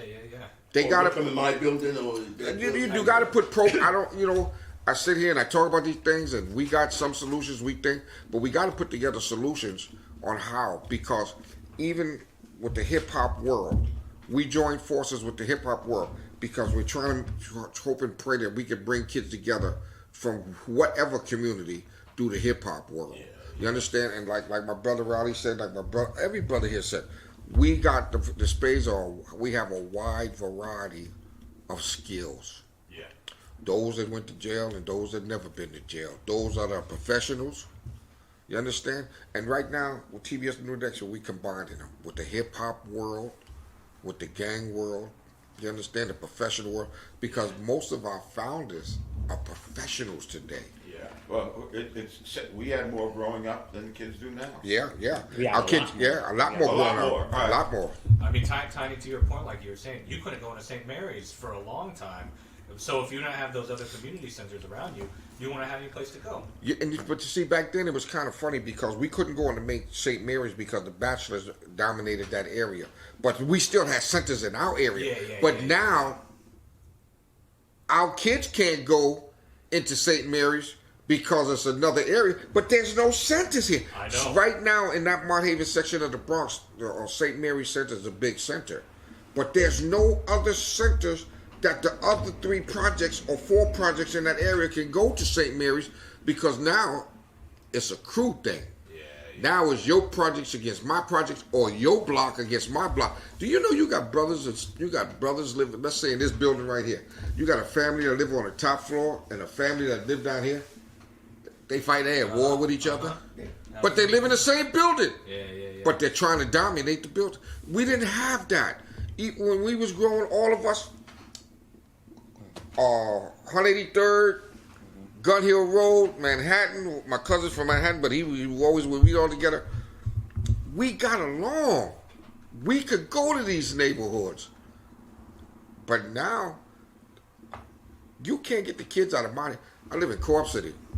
And the kids in Co-op City, I live in 5. 5 is fighting 1, 2, 3, and 4. Yeah. The kids are fighting. My grandson is 24 years old, and he has to watch himself when he go into other sections of Co-op City, which is. I'm not gonna say a rich community because they poor too up there. Because I live there, we poor, and but they have their own police force and everything. But the kids can't go into other sections. What kind of stuff is that? My grandson couldn't go into section 3 or section 1 or 2 because not because he was involved, and I'm not gonna say he wasn't or he was, but because he lived in 5. So and this is how it is. 140th Street, Bainbridge, right here on Bainbridge on this side can't go on Bainbridge on that side. It's like that now. So so this is when we come. This is where like with the hip hop and our knowledge of the gangs and all that is how we do it because our city officials are trying to put together so many different things. I think the laws that they changed, they should have changed for us. we used to stay in jail trying to fight to find out who's pressing charges on us. Yeah. Now you go to jail and it's mandatory in 5 days, you know. Yeah. But today ain't a good day to tell people who's accusing them or something, because the kids are killing them. At least back then, we wasn't killing them, but today, the laws that you changed today should have been our laws, because our kids are much more different breed today. Touch on crime also is that one of the greatest mistakes Giuliani made as mayor was taking the Housing Bureau out of the projects. Oh, yeah. Transit Bureau out of the subway, and because he said he's going to combine them all, and they would still have the same level of service. No. When housing had to deal with housing, transit had to deal with the transit, and crime was in the subway, but it was not this crazy. But you know why he did that? People in He the did community. that because each of them had their own commissioners and the salary of commissioners. Right. So he only wanted one commissioner for everything. Well, no, that's not. You know, you writing the commission, but it was called transit chief. Yeah, but still, they were still getting the same salary. Right. You know, this morning I was looking at the news, and this mayor's he's in a lot of trouble. He got some trouble on his hands because they were showing how the crime has skyrocketed. But that They was wasn't up giving to him. statistics. Yeah, but I'm saying he's going to take the weight for But it. he's been in office, let's say, how many days? Permanent days. How many days? month. What, 35 days? Yeah. He's been in office 35 days. Now all of us in this room know that he's coming into something that he's inherited. That's right. A handful of mess. But for 35 days, he done had a damn near about 70 killings. Yeah, 5 cops. Okay, I mean it's doubling. So I think you know, I'm not going to blame Eric Adams, but all I'm saying is that he's got his hands full, and I do say on camera, I say to our city officials, you giving these monies to this Cure Violence program, which is highly needed, but there's other programs out there that you guys can work with. And you know what though? We just filled out the application for discretionary funds. Oh, Let me tell you something. The fund that's like this. I know. It's like this, where people said before it wasn't like this. Now I'm getting ready to go on a Zoom meeting today from 4 to 5:30 to see about these discretionary funds.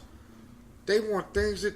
How you gonna ask me to give you a budget and I ain't never had a penny? Yeah. This is my first year. I know. But they want these things. I know. How you are discouraging people who want to fight this fight, or you're not discouraging them, but you're not allowing them to get to the places because we need money to travel. Yeah.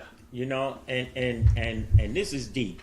You know, Tiny started this organization, and I'm telling you, we doing a lot of good things, man. We going to these schools, talking to these kids out in the streets. We actually feeding the poor people. We feeding the community. We give out toy donations, and all of this stuff that we doing is coming out of our pockets, man. Yeah. And it's hurting us, but we're doing it out of the love and respect for our community and this organization. And we need help. The same thing with all these old timers. They set up stuff for these kids, books and different things. A lot of that still come out of our pocket. Yeah. That's right. Uptown, it comes out of our pocket. You know, We hear spades today.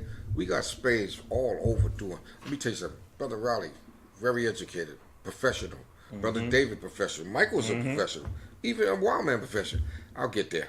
But but we got spades all over doing marvelous things. Those that been in jail and those who have never. Yeah. Like my brothers right here, Well, I've never been been in in jail. jail. I've been in jail since You know, That's me being a 15 A years Panther in the Cub. Super Bowl. and being a member of the new Black Panther ain't never Party, been in jail. we had a lot going on. Oh, I'm you know, sure. I might have one of the highest arrest records on the East Coast of our fraction of Black Panther. but see, they taking away But my memento. as a matter for of that. fact, when we did our rally in front Yeah. of the courthouse, one of the main people that chimed in was Sekou Odinga. Oh, okay, yeah. You know, yeah. and when he got out of prison, He was in prison. we gave him 33 and a third, something like that years. Yeah.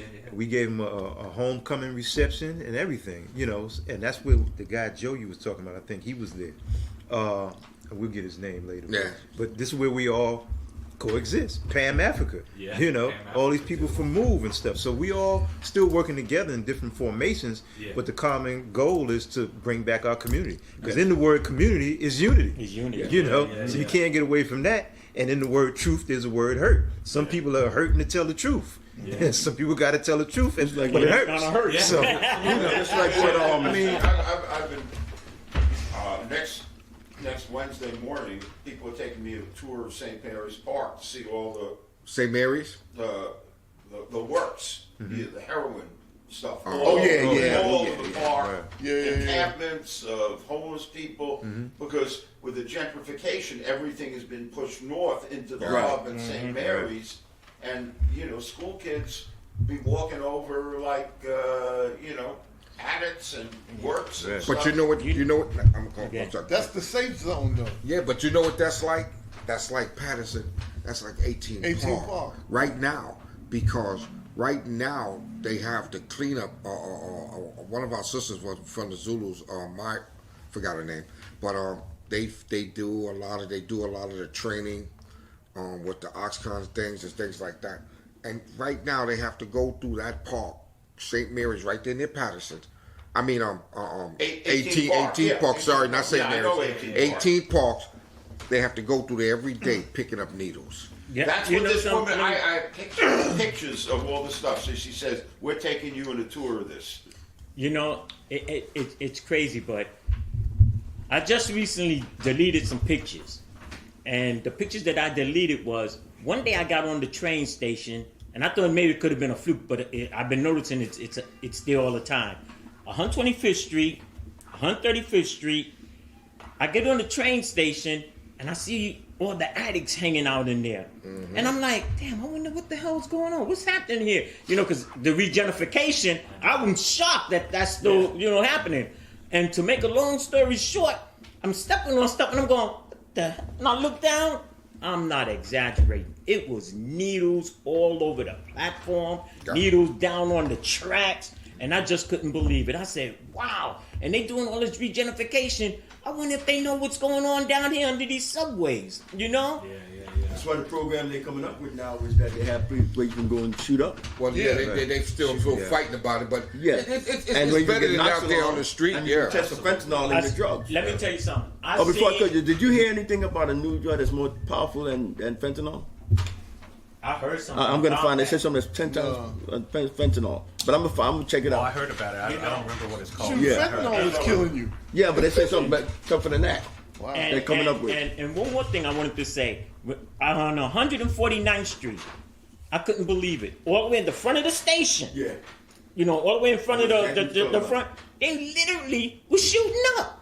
And as I came out the gate, I'm watching two cops standing right there.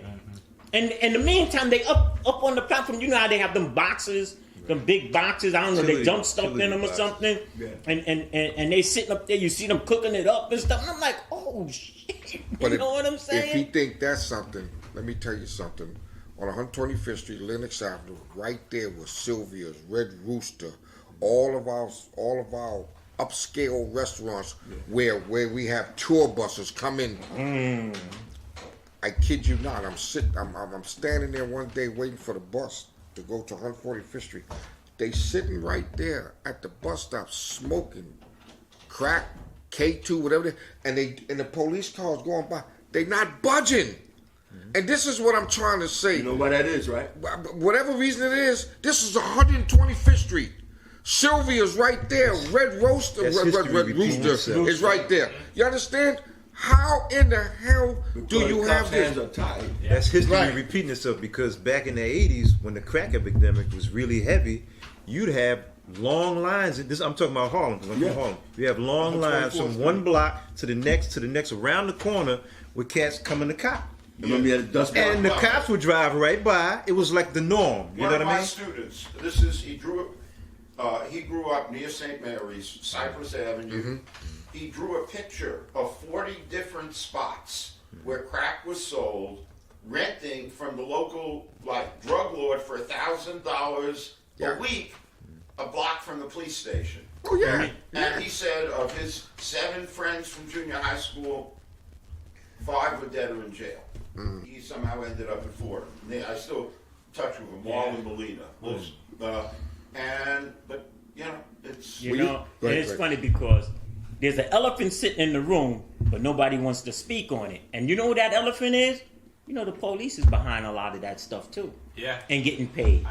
I did an oral history with someone who was addicted to heroin. He eventually, you know, got involved with the Young Lords and was part of Lincoln Detox, the center that the Black Panthers and Young Lords and you know, Republic of New Africa ran. But he got off heroin because a Black Panther named Cleo Silvers took him in, and she said, you know, you claim to hate the police so much. Look who's selling the drugs. There you and go. he looked over, out of the police car, there they were, distributing drugs in the community, and he got clean from there. But Yeah, but you know, you can look at the history of that, man. You know, the police got their hands in that now. They don't want another. The whole precinct. Remember the whole precinct? A couple of years, not a couple of years, but about maybe 5 years or a little bit more. They had that problem up in the Heights, in that precinct up there. Yeah. And in Brooklyn too, when that cop died, when what's his name? Michael Dell. Brown was the commissioner, and they had to fly now, so he was selling drugs and all up there, and the commissioner had to take a helicopter up there. And that's the same. But you see that what they don't want another Frank Serpico and issue. that's the same thing. That thing would The happen Knapp with Commission. Davis. The same thing like what Larry happened with Davis. Davis, how they was trying to kill Davis. Right. You know what I'm saying? That was because he was selling the drugs for them, and they wanted him to shut up. Well, they finally got him though. Davis. But you know, I look at it like this: the 2 officers that got killed, I give my send my respect and regards out to their family, because you know they try. You look at them and you say, hey, they was trying to make a difference. But there's a difference between them and there's a difference between the good old boys. You understand? And we in this room could sit here and say them and the good old boys. But until the police decide to be their worst critic, and what I mean by that, you want the community to be partners with you. But when will you be partners with the community? When will you stand up in uniform and say that man in blue was wrong? You want the community to, and I'm you know, it's not snitching, but you want the community to stand up and tell. All right, but we're gonna use the word snitching. When are you gonna snitch? yeah, When are you gonna say that this blue uniform don't mean nothing?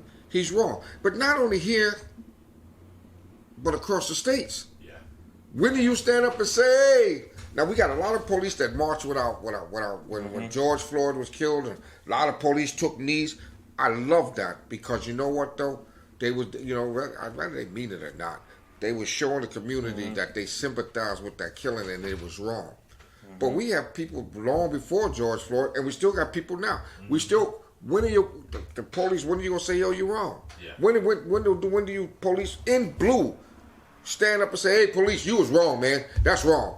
But you want the community. We got a long way to go. But you know something also, Tony, is that, okay, you know the union official got to defend the cops in public. Yeah, they but gotta behind defend closed doors, I'm going to say, David, that bullshit that you did is going to stop. Because we're not going to protect you from this day forward.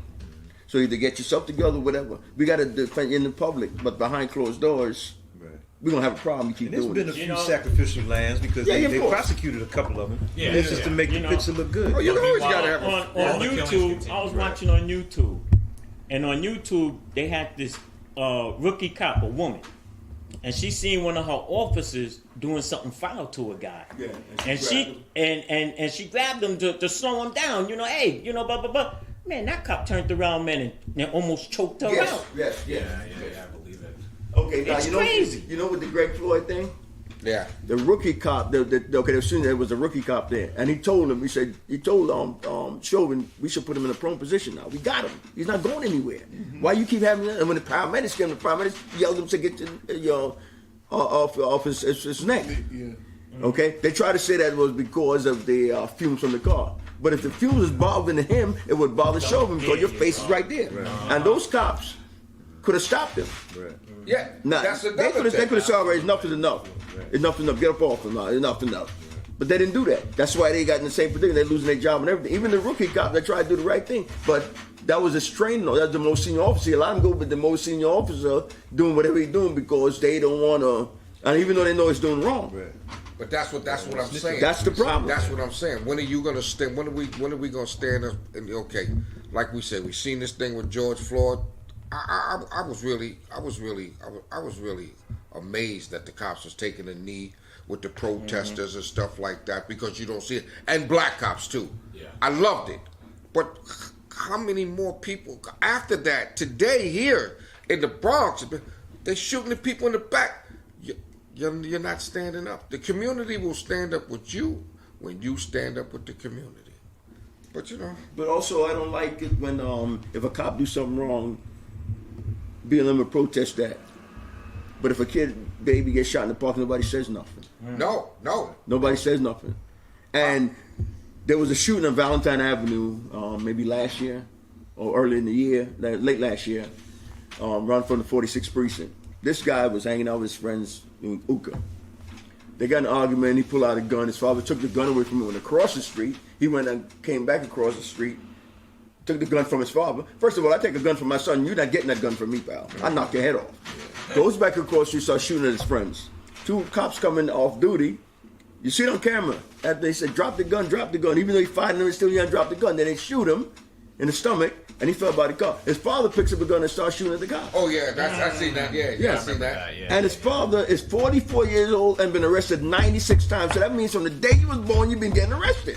And you've been teaching your son what? Exactly. And everybody protested the cop. Oh, he had his hands up. You see clearly in the video, I don't see people got to choose their see, that's our problem. Don't get me wrong. I'm gonna protest I'm gonna fight both ways. Exactly. But we are so prone to fighting for everything the police do that we're not even thinking about what we do. Now that cop that just went into an apartment and shot that kid, and they showing the video with the gun never came up.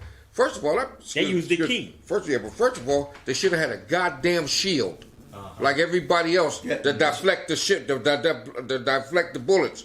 You understand that like dude? The man in Brooklyn. The Brooklyn, when he got shot in the leg, he kept the shield up so the bullets would hit the rest of the police. Why ain't he going there with a shield? So if somebody do shoot at you, it can reflect back. When they have a search warrant, no knock warrant in New York City, ESU goes in there with their shield. Yeah. But you know, And if you was a cop and you see him with his hand like this and not on the trigger, you still drop the gun, I'm gonna shoot. But they didn't give him time to drop it. But you don't hear Not no only that. police talking about that though. yeah, but and one of the key things to that whole thing is the police had a key and they wasn't even after how that you got a guy. key for that? They opened up his door and came in. They did say yes, the police. But the guy was asleep, wrapped up in a blanket, and they literally kicked the couch and startled him. They kept kicking the couch, wake up, Why would you wake saw up, him like that? You could just and startled him, and the boy grabbed the gun. And here's the trick.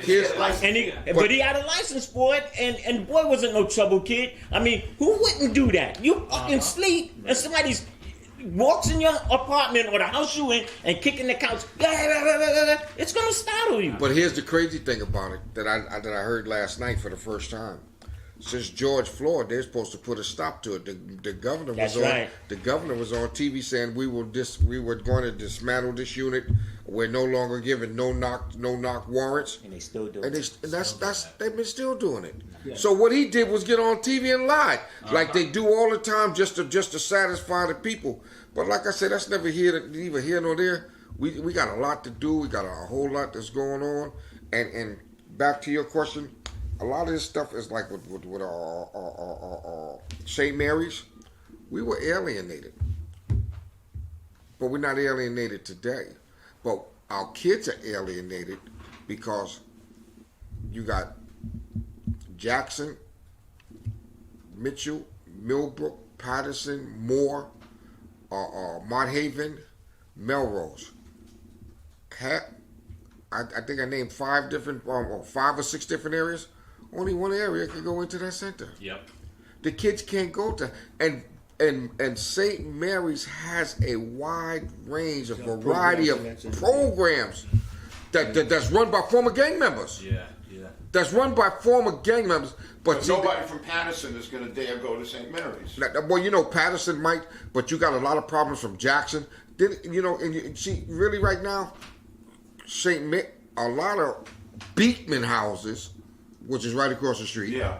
Beekman and Patanzas, they can't go to Mott Haven and Patterson. It used to be a girl issue. Now it's just a dude issue.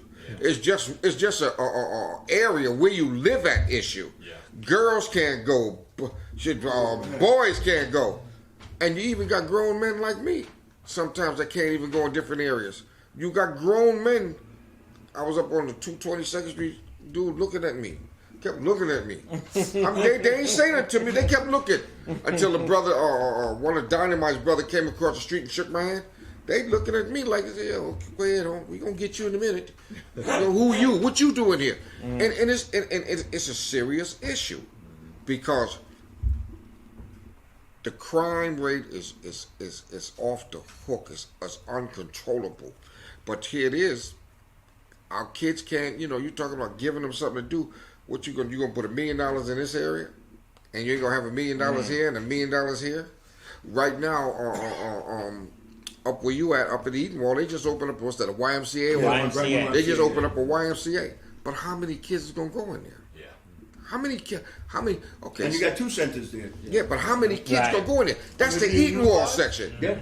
That's the Yeah, They that's just opened up a new Boys and Girls Club in Harlem, Upper Harlem, near the Polo Grounds, But 155th Street. But guess what? They put it on Bradhurst Avenue. Let me ask you a Nobody question. even knows about Bradhurst Avenue. It's only a 10-block radius. So if you're not on Bradhurst Avenue, you wouldn't even know this big multi-million-dollar building is even there. Or they might just seen that Let me it's ask you a just a regular question. office building. But let me ask you a Just question. Is saying. Bradhurst like the Bronx? No, Brad. No, Bradhurst No, is I know a quiet little block. your Bronx. You know. But I'm saying, is it As a matter of fact, they don't even have one Is it store on territorial? Bradhurst. Not too far from It's Sugar not- Hill, it's not right? right. It's not down there. territorial. That's what I meant. It's Isn't not it? territorial. no. It's like a neutral ground. Okay. You have the train station there, the bus depots there, all of that there. The Yeah. Rucker Park across the street. The Polo Grounds is right there. But there's this big multi-billion-dollar building sitting there, and nobody's utilizing it. Because maybe nobody knows the community probably They don't don't know know it's about it. there. And then you have these other areas. Who's going to come to Bradhurst Avenue from Sugar Hill? Who's going to come to Bradhurst Avenue from West Harlem?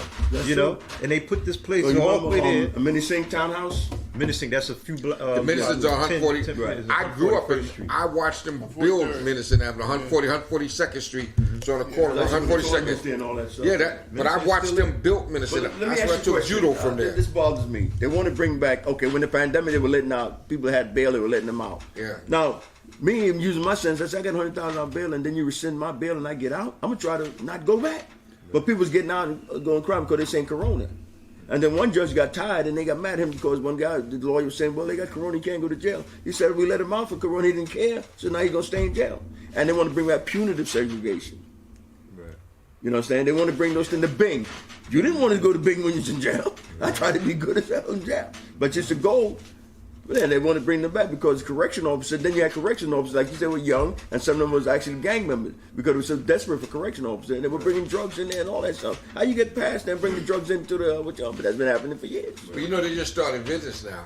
Yeah, I know, they just started Yeah, yesterday. but this week, because me and my wife, we working in all the places. They're letting you go in, but there's no contact. After next week, you can only have visits. We have to make reservations. Well, if you're not vaccinated. No, vaccinated. You have to have the vaccination card too to get in there now Yeah. too. But next week you have to. It's all visits by visits. You have to call and make reservations. Well, you get visits, but you got to call and make reservations. There's no more. I'm going to see my husband on Tuesday or Wednesday. Wow, you're now kidding you me, have to. man. Now you have. Go by You can see him on alphabetical Tuesday, Wednesday, but you have to call. You just can't get and go up in the rackets. Wow. They said that on the news But you today. know something? The new commissioner, I forgot what his name, Latin guy. He had the deputy commissioner is a female, right? And they had a lot of stuff that correction officers did, and he wanted her to rescind that instead of putting these guys through the discipline process Oh yeah, yeah. and fired her. My He wanted to daughter. throw all that out the window. My Yeah. daughter, I'm gonna tell you this. My daughter, before she went to University of Miami, when she's in Minnesota now, she graduates from law school May. She was doing intern with their use of force unit in Rikers Island. So being that she had the law degree, not a law degree, but she had a criminal justice degree from Pace, they allow her to interview the correction officer. So what the problem was that the correction officer used a baton and hit a kid twice. The kid retreated and fell. The wrong way he made a mistake, he advanced and the kid hit him 12 more times. So when she did the tape and he said, well, such and such said, she said, well, let's go to the videotape. And he backed him and see where the correction officer advanced the kid. Once the kid is down, that's it. But then you have to see, in our days, there was no down. You was beat down to the beat down. Word. You know, but see now with these cameras, They these gotta kids, slow down. They gotta slow down, but the kids don't care. That's why we say the whole, we sit here and talk. We gonna laugh all day long, and some things is But you have laughable, some of some them that things do not. some stuff like that. You got a deputy chief because the kid look at him some type of way. This ain't nothing. The kid just gave him a dirty look. He had emergency review, beat the kid down. But you See, because that ego shit. But do you see what you're saying? The difference between today, what Malcolm X said, the eagle has landed, or the roost, what's it? The chickens come home to roost. Well, what they was doing to us was definitely against the law.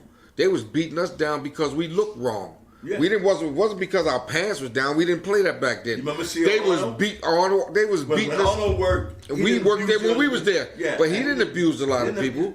They didn't abuse a lot of people. No. We know a lot of good correction officers. We also know the good. I'm gonna use the phrase "the good old boys." When our days was the good old boys. Yeah, you remember the Mad Hatter down to Alberti? The rooster is coming home to roost. Well, these kids, this new generation, You don't remember that guy? is taking all that out, or all this out. What the old generation used to do to us. The old generation was murdering us, beating us up, burying us out in Potter's Field. Our young boys today has that mentality, that crack mentality. They just don't give a damn. They're coming from a new age. Like we say, we destroyed a whole generation of grandmothers. We destroyed a whole generation of minds. And the minds today is they don't give a F. And where these correction officers, the good old boys had a handle, because they don't listen. They was putting us in hospitals. Oh, sure. Now, today, it's on the other hand. They dealing with a generation of kids that ain't thinking about life. We didn't think about life and death either, but sometimes we did think. But they're not thinking about life or death. They're thinking they're invincible. These kids don't think that S stinks. That's right. I don't want to use the word. They don't think F stinks, even if you put it in their faces. So now, you understand, everything's coming back to bite them. What your father as a correction officer did to me, my son is now doing to you. It's all coming back. And cameras is making a difference. And a lot of these bleeding heart liberals are making a difference because they don't want segregation. They don't want this. I mean, come on now, come on. The guy that shot himself in the leg, the young rapper that shot himself in the leg, he was at 14. They said he was on probation with a gun. But then that wasn't 4 guns. Oh, okay. Now he shot it. They grabbed him for whatever reason, but he shot himself and shot the police. They let him out on bail. Now he's back in jail because they got him back on, not because they took back his bail, but violation. They would have never let us out. No. They would have never let us out. And the problem was on probation. You used to get headshots, man. They shoot you in your head with them batons. Yeah. Yeah. So it's kind of funny because everything's coming back in full circle. Life is coming back in full circle. What we had to do, what we had to survive, our kids are making. Okay, what we had to survive, our kids are now making. You understand? Authority survive. Yeah. I have to give the police credit to an extent because until lately the police haven't been using their guns. They haven't been. No. But now after these after these 2 cops got shot, look like they shooting everybody. Somebody getting shot every week now. And one of the things about it is today, everybody feared because they were saying the mother knew he had a gun. That mother did not know that man had that gun. Right. She did not know. She's probably regretting every bit of it. Yeah, she did. Yeah, she did not know. The 2 cops got Yeah, killed. lost the 2 kids. Yeah, she didn't know. Because he's beating up his mother. You know, come on. I just gotta change the battery out real quick. On that for a second. But There was some anti-crime unit, Webster Avenue, going by. The guy had his fanny pack across his chest. The cop noticed like a up, but they wasn't sure, so they go and they just made a U-turn, and then the other side looking at the guy, and the guy has that look, right? So when they were driving, they kept going. And they said, "Wait a minute, this is blood territory. Why is those 2 guys have blue on in blood territory?" They made a U-turn. Now, because why do you're a Crip in blood territory? And when they approached him, he tried to run. They grabbed. He had a gun. But what ticked him off is the blue shirt in black territory. You know what I'm saying? But you know, hip hop plays to everything we're talking about. This is why PBS has aligned themselves with different organizations in the hip hop world, because we all come from the hip hop world. Because everything we talking about, crime, kids, good old boys, old young boys, everything has to come back to play, because we gotta try to get our kids interested in something.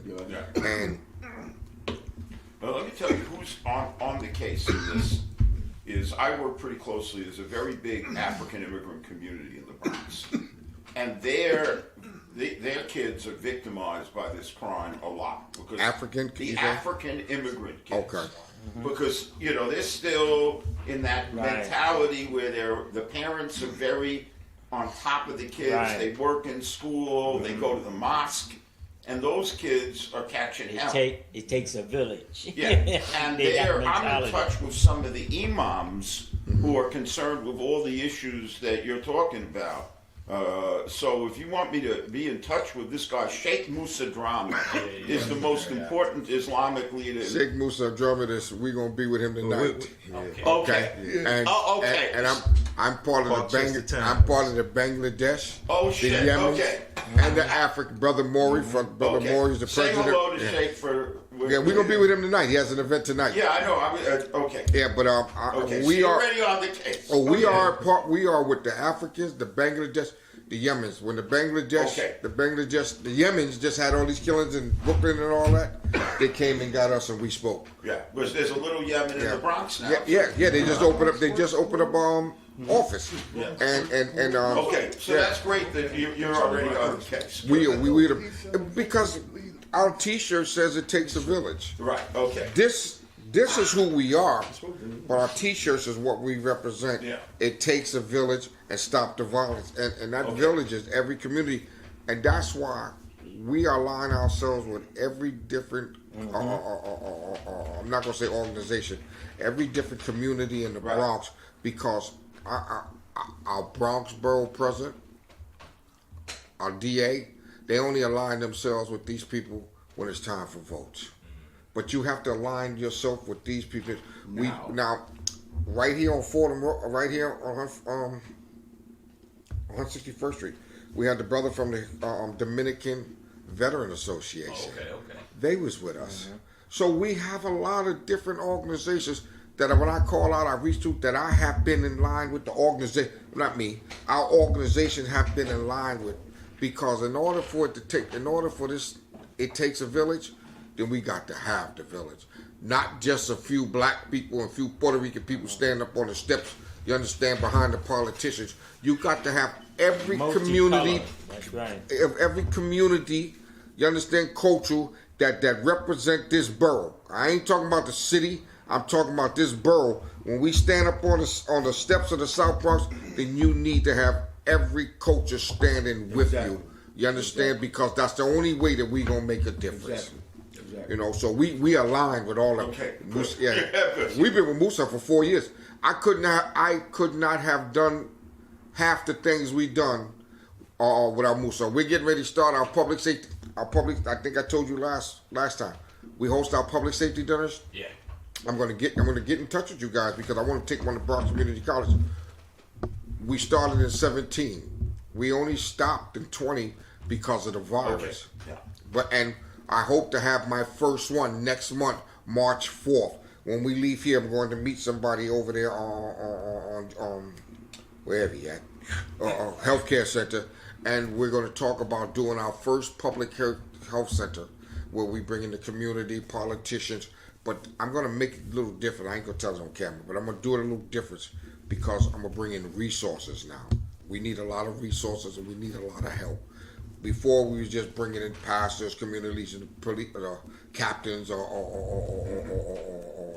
community liaisons. But I think now we need to bring in all those and more, because it's a lot going on, and we need a lot of resources. But stay in touch on this. Oh, I am, I got networks. Okay, because I want to come. I want to come to Bronx Community College because we've been in Bronx Community College with Sheikh Musa Drummond doing a number of things. I would like to host a public safety dinner there. Okay. Yeah. See, everybody asks me when I retire what I'm going to do. They say, "Yo, what are you going to do? You going to I know sit what back you're and gonna this and do. that?" You're gonna bring your butt here. Exactly. And get back on See, this I organization. can't do a lot because See, at the time you're I a work. fire marshal now? Yes, for the Port Authority. I just do investigation. I don't do. Oh, okay. I don't do inspections. You run around I mean, just with a inspection. big I old don't do the hat. investigation. Okay. Yeah, no, this is very powerful. Fun. And, Can't find it now. God bless you all, is all I can say.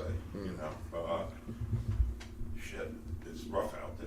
No, I've been getting out. You know, I'm old. I'm starting to get around a little bit more, and I'm seeing all these lines of people waiting for food. You know, around the corner. One right over here as I'm driving up, and the Grand Concourse. I saw like maybe around the block. And Can then, you believe And it? though? listen, and this is America. Yeah. The richest, And one of then the also richest you have all countries in these the world. high rises going up with luxury apartments. And you can't And live who in. the hell can? Who can afford it? But you know what? This is why, with Sheikh Musa Drummond, when we started for you, and when TBS came out, I'm hard on my churches, because when we grew up, churches were the first line of defense. Yeah, exactly. My mother Right. called the pastor. My father wasn't there, but I'm scared of my mother. After she whipped our behind us, she called the pastor to pray on us, and she whipped us again. Our churches are not the first line of defense any longer. The churches coming up when we had the community centers and all these other different places, we had churches, free lunch programs.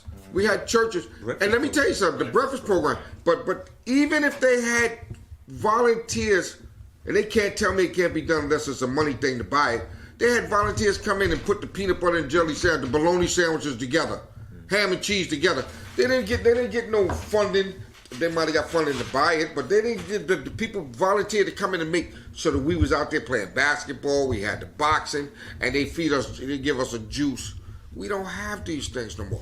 Right now, we feed. We go out and feed. We have a sister by the name of Pastor Caroline for Queens. She gives us 500 boxes of food. TBS New Direction has been given, except for the pandemic, we've been giving our food every month. Once a month, we give our food in different locations of the Bronx.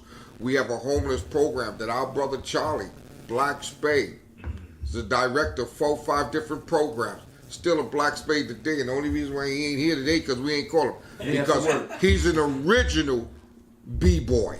Okay. From with Bam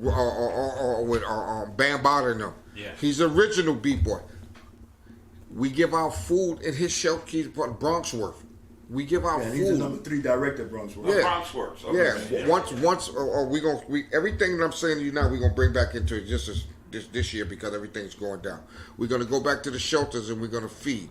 We understand we get back with Sister Caroline because actually we stopped now because of the weather. It's too cold. They don't have boxes no more. They got pieces of food, and it's too much to give out the pieces. But we're gonna give back. We're gonna take the feeding around the Bronx. We're gonna do the public safety. I hope next month they have the first. The Black Spades have been a major part of dark and light. Oh, we cause a lot of havoc. But now we're just trying to show people that we can bring That's a lot exactly of what I light. tell them. That we can bring a lot That's of exactly light. what I tell them. But you know, one thing I have to issue with is that the black churches, a lot of them is not the way it used to be. Right. There's a guy named Kevin Finley. He's on our board now, and he runs that basketball program. You know what church helped him? The Catholic Church. Yeah. The Catholic Church helps him with what he needs. The black church he had a gym, and they told him that he can't use the gym anymore. And he been doing the basketball program and stuff. And he put weights and stuff in there with his own money.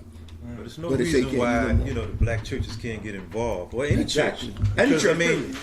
it's no reason why you have to go to church every Sunday. What about Monday, Tuesday, Wednesday, Thursday, Friday, and Saturday? If those churches are available on the weekdays as weekends, we can have a lot more accomplished. I mean, there's a church every other block. Yeah. You know what I'm saying? But they're all closed. And they're all closed. Other You know, than you an used to hour be able to to a go week. there No, if you needed shelter, every last one if of you them needed open up. food. Every last And you one can't of go them, there every anymore. last one of them open up on a Sunday. Yep. From 138th Street all the way up to where the 6th train at up on no, right here. Southern Boulevard. Southern Boulevard. From 135th Street, 6th Street to Southern Boulevard, you got 72 churches. And from 138th Street, Yeah, they got more. you're 138th Street going all the way up to Southern Boulevard, 163rd Street, where the 6 train is at. You got about 73 churches. Myself and another pastor counted them. Okay, I might have skipped some, but he told me it's about 73. And if they did their thing, they could get grants. I don't know if they want grants. They got little small grants for churches. Yeah. For Kool-Aid. Yeah, yeah. Okay? A lot of them can't function because they're not big enough. Okay, I can dig that. But they can get little grants. They can put a candle in the window and tell the kids to come on in. We get back into the basics because our community need our churches. We need to be, these were considered the safe haven. We got a whole lot of work to do today. And there ain't nowhere safe haven. But these are places that can open up for the young kids to go. Our young kids, the first thing they see in the morning when they come out the building is the drug dealer. Yeah. And the last thing they see when they go in the building is the drug dealer. Okay? And how do you come out in your morning and the first thing you see is the drug dealer, and then when you go back home, the last thing you see is the drug dealer and the girls? Our young kids are impressed with the girls and the sneakers. They ain't even thinking about the cars right now. That's a luxury. But the girls and the sneakers. And when moms can't give it to you and pops is out of work, And they want it. what do you see? You understand? You go upstairs and it's like, I was poor. I was crazy poor. But you could never tell it because I ain't never skipped a meal. Just like a lot of these kids. But I ain't have no in-between potato chips. I ain't getting no cookies every night. When they go, you look on TV, they get the kids some milk and cookies. Man, we had a cup of milk and we took a sip every night. You know what's sad about the drug? That 13-year-old kid that died in the school, Tiny, that 13-year-old kid that died in the school with the fentanyl, Yeah. 13 years old. When they went to his house, he had 100 bags in his house, 13 years old. Yeah. 100 bags of fentanyl. Yo, Damn. come on. Where he get it from? Who gives it to him? Yeah. You know what though? And he was trying to sell it to the school, and he used his own product. My grandson is 24, and I go in his room. Yo, Pop, you must be stupid. Oh, yeah. You must, and I don't say that because of all that I've been through. I say that because you must be stupid. Tell me Knock like on that. the door. Now, me and my wife, we go back and forth with that. Knock for what? Is he paying bills? Thank you. Now, there was a time, I ain't gonna lie to you, there was a time I wasn't paying. Oh, you didn't pay. If you say it again, it make me want to slap her, but she might hit me back, so I ain't gonna slap her. But the thing, what I'm saying is that I wish you would tell me I gotta knock on the door. My younger brother said that to my father. I see my father carrying the door down to the basement. He took the door off. I told my son that one day. I said, "You lock it." I said, "Open your door." Well, I'm busy doing that. Okay, Maya, get my toolbox, please. Take the The door's coming off. It's my house. Yo, this is like And so that's funny. I used to tell my kids, like Matthew. Matthew was the one that my stepson. I call him my son. And he was telling me, "Well, you taking my game with this and that." I said, No. Those sneakers, that shirt, that expensive coat, that game, they are mine. I'm just letting you use it and wear it, and you eat my food because I paid for it. He look at me. until you get 18 and you start gotta go, working. and all this is gonna stay. You eat my steak. You never eat my, it's mine. So you gotta look at me like you're shocked. There's nothing here yours. That's right. And you know some of these kids get disrespect their mother. When he was 12, he was taller than my he didn't want to listen to do school. He used to play basketball with Kimber Walker. Okay, and they want to send him to Mount St. Mike. Anyway, I'm in the bedroom, and his mother told me to do something. I heard him say, "I'm not doing the effing thing." Let me finish. I'm getting ready to get out of bed. All I hear was boom, bash. Daddy, help me! She's trying to kill me. She's on top of me. She's short. You know my wife. Yeah. She's on top of me, pounding and this and that. I grabbed her and said, "Baby, take it easy. She's trying to fight me to get them into the school." He said, "Daddy," she tried. I said, "You need to watch your mouth." She said, "I will kill that black son of a bitch if you ever do it." He never did it again. But you know what though? I see people slap their mother. I see kids. Oh no. Spit in their mother face in the supermarket. Oh, stop that, John. That's nice. bad. Me and my wife look at each other. But you know We why? in a casket. But you know why? Because they can't. Because they take the government, city, whoever you want to call, That's right. takes the power away from the parent. I hate to always use black and white, But a lot of things happen in the white community, and then they can't handle it no more. So they want to make laws for their children, but it comes down to our children. We wasn't having but black parents wasn't having their children disrespect them like that. Well, that was ass. Man, what is it? A boomerang, the shoe, or something from the grandmother? No, it was the left hand. Boom. If you go into the living room and your mother and father had company, you go to the door and you wait till you acknowledge. You don't go in there and interrupt. You better not come in here. You better knock on the pipe. You better knock on the pipe. But that's the problem. Like one gentleman, his daughter's 14 years old. Yeah. She's running around this and that, and he said she came when he whipped ass. She called the cops, she got arrested. Yeah. So they took him to court, so the judge said, well, you can't do this and that. I said, well, she coming late, she might get her, she might kill her. He said, well, you can't put your hand in. He said, I'll tell you what, I will pay any money, but take away my parents' rights, y'all can keep her. They just said, no, wait a minute, we can just, no, you telling me how to raise her so somebody could rape and kill her in the street. Right. So you could tell me, you probably do a better job than me. I will pay any child support or whatever, but y'all can have her. But that's then why, now they want to change up the rules now. But no, they don't want to change it up. This is why we're losing so many of our kids to the system, because even my grandson's 24, and my grandson is my son and his mother. My grandson's son and father and mother, they died. So we've been raising our son since the gun violence. So we've been raising my grandson for 3 years old. So he got 2 sets of grandparents. He went down to the grandparents in Mott Haven, where I don't go no more. And he came home one day and he said, yo, Pop, they said, if you hit me, I can get you arrested. I said, what? He said, yeah, I can get you arrested. I said, okay. Then I tell him, I said, all right, I'm going to tell you what you do. I slapped the whole table. I said, now you go get me arrested. And when they come and I get arrested, then I'm going to tell them you're going to go back. You're going to go live with somewhere else because you can't stay here. Yeah. I swear to you, I never had a problem out of my grandson with those words again. You can't hit me. Or because it's and I only did that. It hurt me to hit him. But it shows. But I had to show him. I don't give a goddamn about the system. They can have you. I ain't got a job right now, no way. Even kids today, my son's elder, about 6'2". So they, I'm talking to them, so they stand around. They said, Dad, you're getting short. I looked at them and said, so what that's supposed to mean? The hat went backwards? I said, I'm 16 years old. I can still scrap. I said, I'm not going to drag out the fight with you. I'm taking you down real quick. You know what I'm saying? And they forget that I used to be a black belt. My son was talking something, yeah, Dad, I want to, come on, let's do this. I said, whap, and they threw him. That's tapping me now. You see? They said, oh, Dad, that wasn't fair. What do you mean it's not fair? I'm old. Yeah. I'm not going to box with you. I remember one time I was on the train, and but this is a while back. This is when they started really talking about kids have rights, right? These 2 little kids, I'm on the train. Train's kind of crowded, and you know how kids are, sister and brother. They clowning around, playing around. So the mother goes, man, if y'all don't stop, I'm telling you what we're gonna do. We ain't going to your aunt's house. We're gonna go back home to such and such and such. And the kids went, oh, wait a minute, you can't do that. We have rights too, you know. And I mean, everybody in the train, even me, everybody in the train fell out laughing.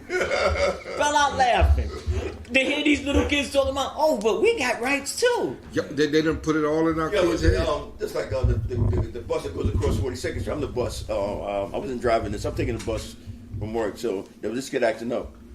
And the mother slapped the kid, and this lady on the bus said, you can't do this to the kids. Everybody turned to that lady, shut up, I mind your business. Because the same kid is going to rob you in a few years. So mind your business. She's not killing the kid. But you know, I'll tell you, the worstest thing right now to do is to see how these kids treat their parents. Man, I done seen kids spit on their parents. I done seen kids. Matter of fact, where was I coming from? Sad, man.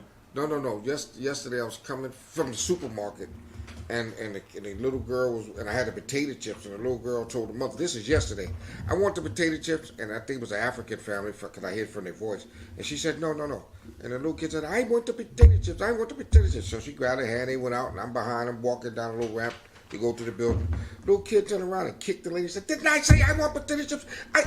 I said, oh man, I'd have kicked that kid right in the head so quick. But no, I'm only playing. I'm on camera. I can't say that. It's sad, though. But it's so sad that you take our rights away. You take our rights away from how we discipline our kids. You know, you can't discipline all of that is by design. Let me just break something down.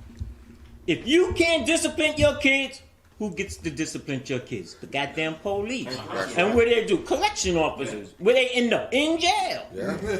They know what they're doing. They want your kids to run wild and crazy and shit like that so they can lock them up and keep the system going. Because how I just you handcuff text. a 6-year-old kid in school when Yep. the kid's acting up in school and the kid's autistic or whatever? How you put handcuffs on him? Not only that, let me just say this. I texted out something to a couple of people, and it was the show that how our system worked. They spend $760, I think it's $1 billion or $1 million every day. The court system Oh, yes. and the what you call them. I sent that out to everybody to show them how because they did the statistics. Yeah, I seen it. Yeah. Yeah, they did the statistics to show how much they spend per day.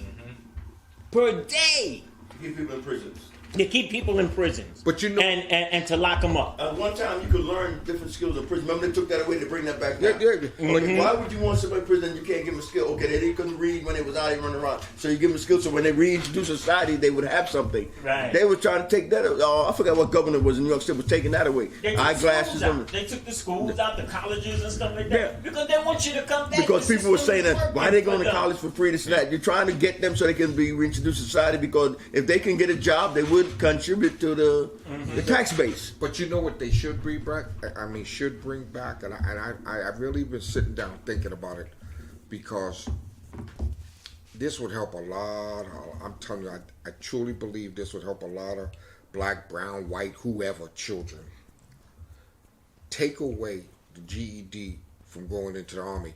You know when They did. you have to have a GED to go in. No, you gotta have more than GED now. No, you have to have college credits. But there was a time you didn't have to have a GED, and we didn't. And I never paid it in mind.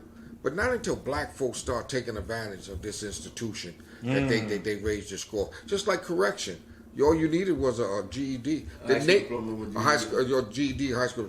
right. My stepfather was in the Navy. Now he had to have a diploma back there. I think that I'm not sure. Don't quote me, but I believe the Navy was the only institution within the armed forces that always required a high school diploma. Right. Okay, we used to then when blacks started taking advantage of the system of the army, then they raised it. Police department, blacks started taking, you understand, advantage of it. $60 credit. Now I need 60 credits to get shot, Yeah, well, that's even that. in correction. No, the reason they was doing that was trying, okay. To discourage us, No, right? not only no, it really wasn't discouraged. They wanted more people that have more sense to a certain extent. But goddamn, I go in there, I gotta learn something. Yeah, that's true too. Okay, and they found out that, you know what though, studies have shown that the more educated people are the ones that didn't have the degrees. Yeah. Okay, and black folks have been proven over throughout the years how qualified we are with even no education, reading and writing. I've always said that you could have, it's always good to have a degree. No, it's No, let me finish. Go ahead. But and common sense. But if I had to choose one or the other, I'd rather take common sense every day if I can't get a degree. Let me ask you a question. Okay, I'm glad you said that. Who would you take? Which one would you take? A high school diploma or a GED? If two applicants, black, white, brown, High school green, diploma. huh? High school diploma. Well, you know what though? Let me tell you something. A lot of people say high school diploma, but a lot of people take the GED because it takes much more stamina and much more patience true, to get too, 'cause that they got GED. GED, Now And it you works, have to condense that on the high school but it works in both life. ways because then you got some that'll say I'm gonna take the high school equivalency because he had the patience enough and endurance to go through the 12 years of school, but the GED took much more than the whole 12 You know, years. you're right. 'Cause So you condense. you put yourself in the category of saying which one you want. They don't want either one of us, but they will take the high school equivalency over sometimes before over the diploma. But I still say they need to take it away. Because if a war start tomorrow, they ain't going to ask nobody for no goddamn GED to go in the army. You go. They're doing that now because when I went into service, you had to be qualified. You had to do 10 weeks, 12 weeks. right. Now they're rushing the kids through 5 weeks, Yeah. 4 weeks. Yeah. Depending on if it's wartime, they probably rush them through quicker. There's no training, no proper training. you know, and you just come back in a body bag because you haven't been properly trained. And how many? Let me tell you One more thing before you done, that you hold my hand because you're going right there. How many times back in the days, our brother now, warlord of all the spades throughout the city, wherever you at, he had an option, jail or army. Vietnam. He went to the army. They said that to me too. Now, I'm gonna tell you something. Option. I had an option. Okay. I had an option between jail and the army. I ain't gonna lie to you. I chose the army, but I when I went, I found out I was blind in this eye, so I had to go. So I went to jail. Let me. But it was crazy. But Yeah. I had an option. You know, why don't we get these kids? I'm sorry, go ahead. Yeah. Because I remember one time, this was during the Vietnam War. I got myself in a jam. And the judge and the DA and them told me, said, all right. And I had gotten these community leaders to back me, right? So they ended up talking to the judge and everything to try to work something out to keep me from going to prison. So what they came up was, all right, this is what we do. We'll let you join the army or you can go to prison. So I said, all right, I'll go join the army. So at that time, you had to go to Fort Hamilton, right, to take the tests and stuff like that. I get down there, I'm passing the tests until they found out I had a hernia. I had the hernia. They told me, well, listen, we can't accept you until you get that hernia fixed, and then you come back. Man, I ain't never looked back. I'm still here today. I ain't never looked back. I was getting drafted. A week before I was supposed to leave, they send you one token. Not two to come back. That's right. One token. And the thing about it is that Nixon stopped the draft. Mm-hmm. So that negated everything. But you still had to sign up for the draft. Mm-hmm. You understand? Because for some reason, God was on my side. Because I wanted to be a paratrooper like my cousin. Because all my family, I wanted to be airborne qualified, right? I wanted to jump out of a plane. And every time me and my brother was supposed to go to service, I either got arrested or injured myself. And then I wanted to go to the Marines, the Corps, and same thing happened. So it wasn't meant to be. But I always wanted to go to service. That's one thing I regret, because now you get a lot of stuff if you're a veteran. Yeah. And let me say this. Don't think the president didn't send a letter. You know how they send the letters to your house and stuff? Yeah. They said, oh, how come you ain't come back and blah, blah, blah. And I'm going, and my excuse was, well, the war was winding down. I didn't think I was necessary to go no more, you know. But you still, because they told me, they said, yo, you still supposed to have come back, you know, and did that. But I ain't never go back. Yeah. Yeah, they sent me a letter, man, with the president's signature on it. You know how they put the stamp on it? I remember when I got two steps. The first time I took a test for the police, I got a 90 on it. My score was too low. For 90? For 90, yes. Really? My score was too low. I passed the fire department test with that. I took it with the first female firefighter, Brenda Berkman. Went through everything. Got in. My crazy Vietnam vet brother-in-law kept sending a letter back because I wasn't at my mother's house. I was my first kid's mother. Sending him a letter, he didn't know where I was. So when I finally called, I said, I never got the letter. They said, we've been sending you letters. You lost your spot. Oh, man. Yeah, I'd have been retired from whatever, God bless or whatever, but I would have been retired. Yeah, that's the same thing with me with the railroad and sanitation. They had called me and I'm behind the bars. Yeah. And I blew it. Man, I would have retired from sanitation Years ago. oh man, eons, because I'm sanitation 68. benefits health benefits are better than the police and the fire department. Mm-hmm. You know what? Because they deal with man. health. They deal with health. Garbage and stuff like that. Yeah. Yeah, I blew a And- good job, boy. And everybody, all my friends, they used to say, how the hell do you get a badge? Yeah, you know, I was the first one to say that. You know why did I get a badge? I said, what they doing giving you a badge? I didn't have no felonies. You understand? A couple misdemeanors for fighting. I didn't have no felonies at all. And when I went to the airport, you get investigated by the FBI. The FBI came and say, "Oh, you used to like to fight a lot, didn't you?" He said, "But being that because they sent me to the certificate of release. State Bureau said they couldn't give me one because I was never under their jurisdiction. So the federal government, FAA, and the investigators said, well, you have to go through it every 18 months just to work at the airport because the airport is a top class security. And I remember one time I was going to El Al. You can't go near El Al. terminal. They got it blacked out, and they got guys out there machine guns. I was working on the roof of the LL terminal, and this Jewish guy came in, had a yarmulke on, he didn't have no ID. He asked me for, where's your ID? I'm getting smart. Where's your ID? I ain't got no ID. I'm looking off the roof, Weston. I said, damn, there's a lot of cops down there. What's going on? They came up on the roof and they said to me, I said, yeah, they got my ID out of my shoulder. He said, why did you show that guy? I said, he asked me for an ID. And you know something that's funny, they do in Spirit, they got what they call bogus Jane and bogus Bob at the airport. If you work for the airlines other than the Port Authority and let's say he comes to ask you a question, and if you don't ask him for his ID first, you get in trouble. Now, if you ask him for his ID, you get $5,000. If you catch somebody twice that doesn't have ID because they put people to test, you get $10,000. But we can't get it. No, you're not going to the airport. Yeah, but that's what they do. You know, and the security's so tight over there.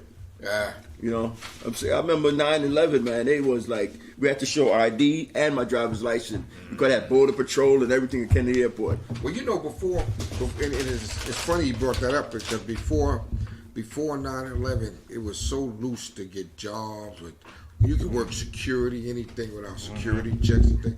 Once 9/11 took place, everything shut down. Everything changed. Without an ID, you changed instead of shutting down. You got to use the proper words. Everything changed because security. You could get a security job back then. I worked with security. I had a felony. Yeah. I had a felony when I came home. I was when they had the big blackout. Right before the blackout, I was hired by a security company and I was working on the West Side Highway. After 9/11, Yeah, I used to be able to get a CDL. nothing. For a CDL, if you had a CDL, you can get what they call hazmat. After 9/11, you just give it to you, just fill out, pass it. 9/11, you got to be investigated for 2 years now. Before that, Yeah. and I'm sitting in the truck, and I'm sitting around. I said, wait a minute, they got me blocking the area by the fuel farm. You know, the jet fuel. So we said, if a missile hit this, I'm done. Half of Queens is done. And what's so funny is they show you what we call a Buckeye pipeline. It sticks out of the water that brings fuel into the airport. And they got a big sign there by the water. So I'm talking to them, I said, look at this. Anybody can come up with a bomb on this. But you know what else? I'm going to tell you what's real crazy. Then we can get back with you. But what's real crazy? Here it is. I live in America. I can't get nothing. But still, after 9/11, y'all still gave more terrorist trainings and ID. Got that, and then y'all going to talk about it, a year later. Oh, we just found out that so-and-so. Oh, hold up. Y'all just wouldn't let me get it. I couldn't get a security job without a license. But y'all still giving out license and IDs and trainings to people on the wanted Just list. like if you come through the tunnel, there's a red light on top of you coming back to Jersey, it reads your license plate. Yeah. Okay? See, it reads my license plate, but I know I work there.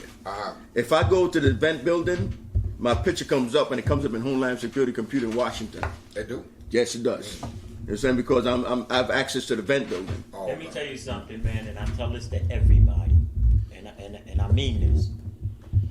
This country got so much surveillance. You ain't gonna do. You break the law, I guarantee you. I don't care who you are, you're gonna get caught. That's why There's just too much surveillance.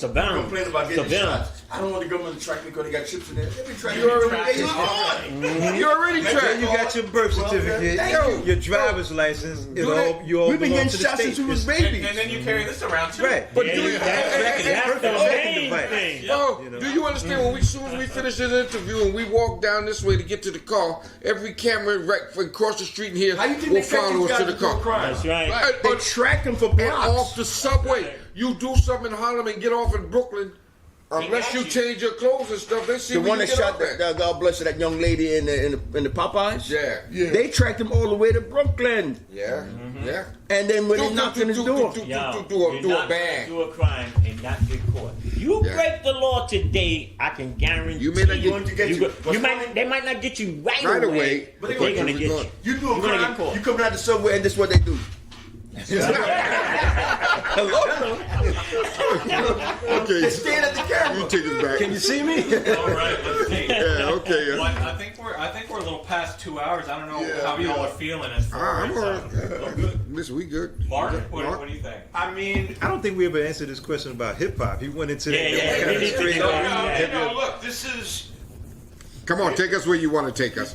We're going to stay on your topic. I've already have enough to take in to last for weeks.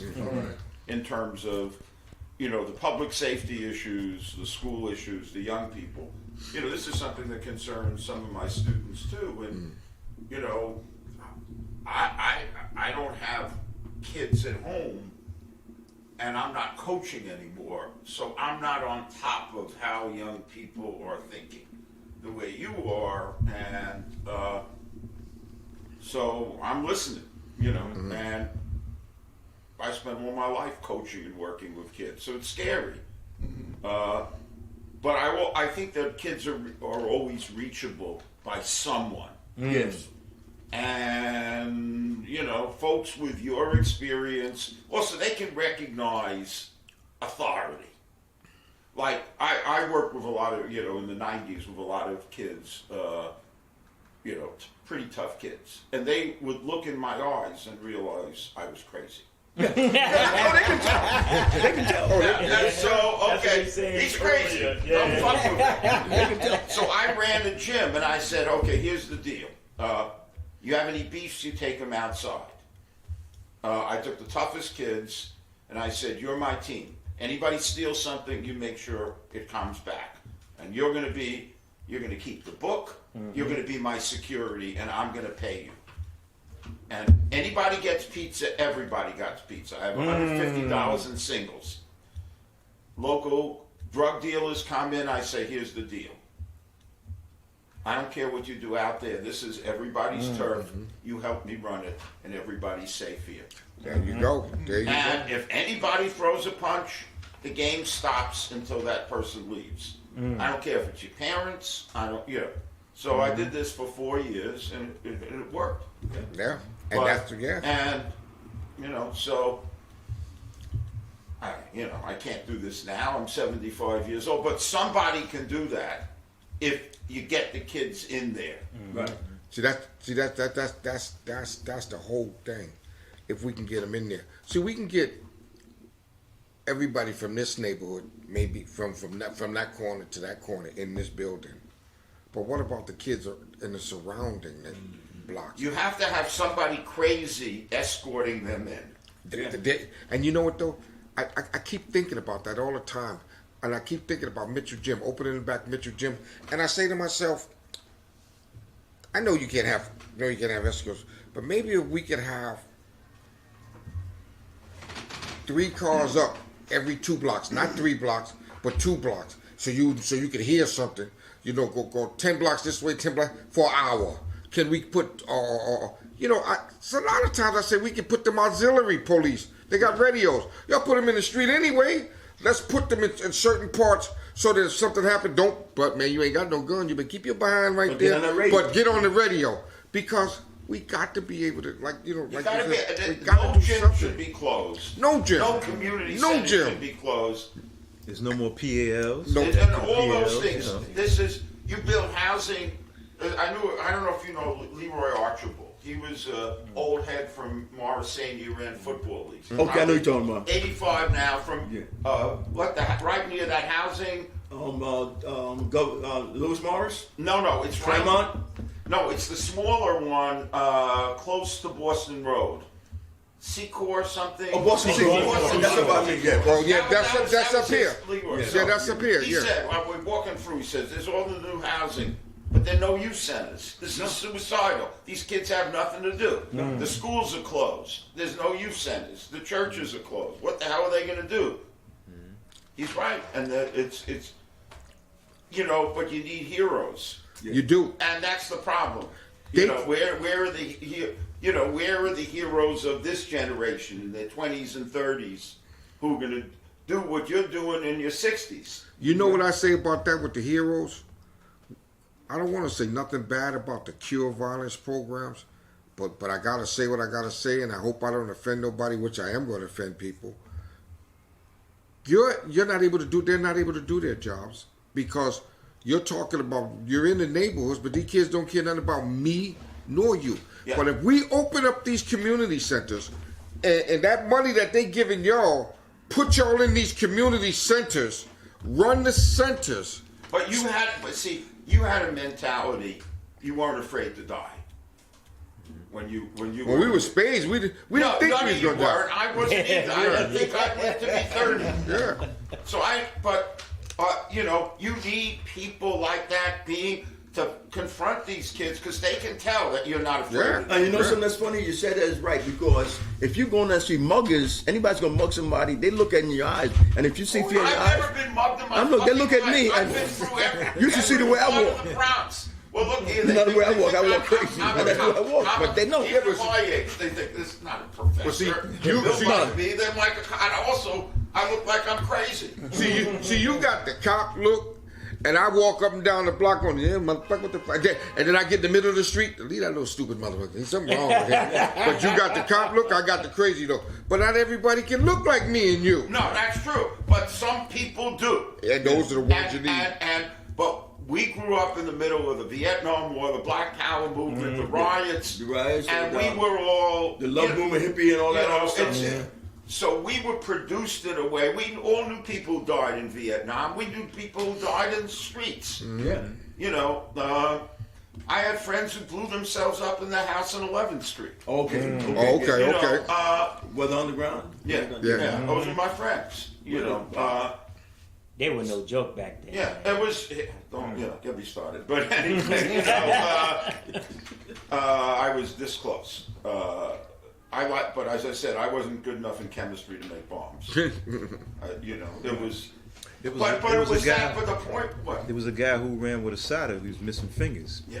Yeah, so you know the story But about. it's.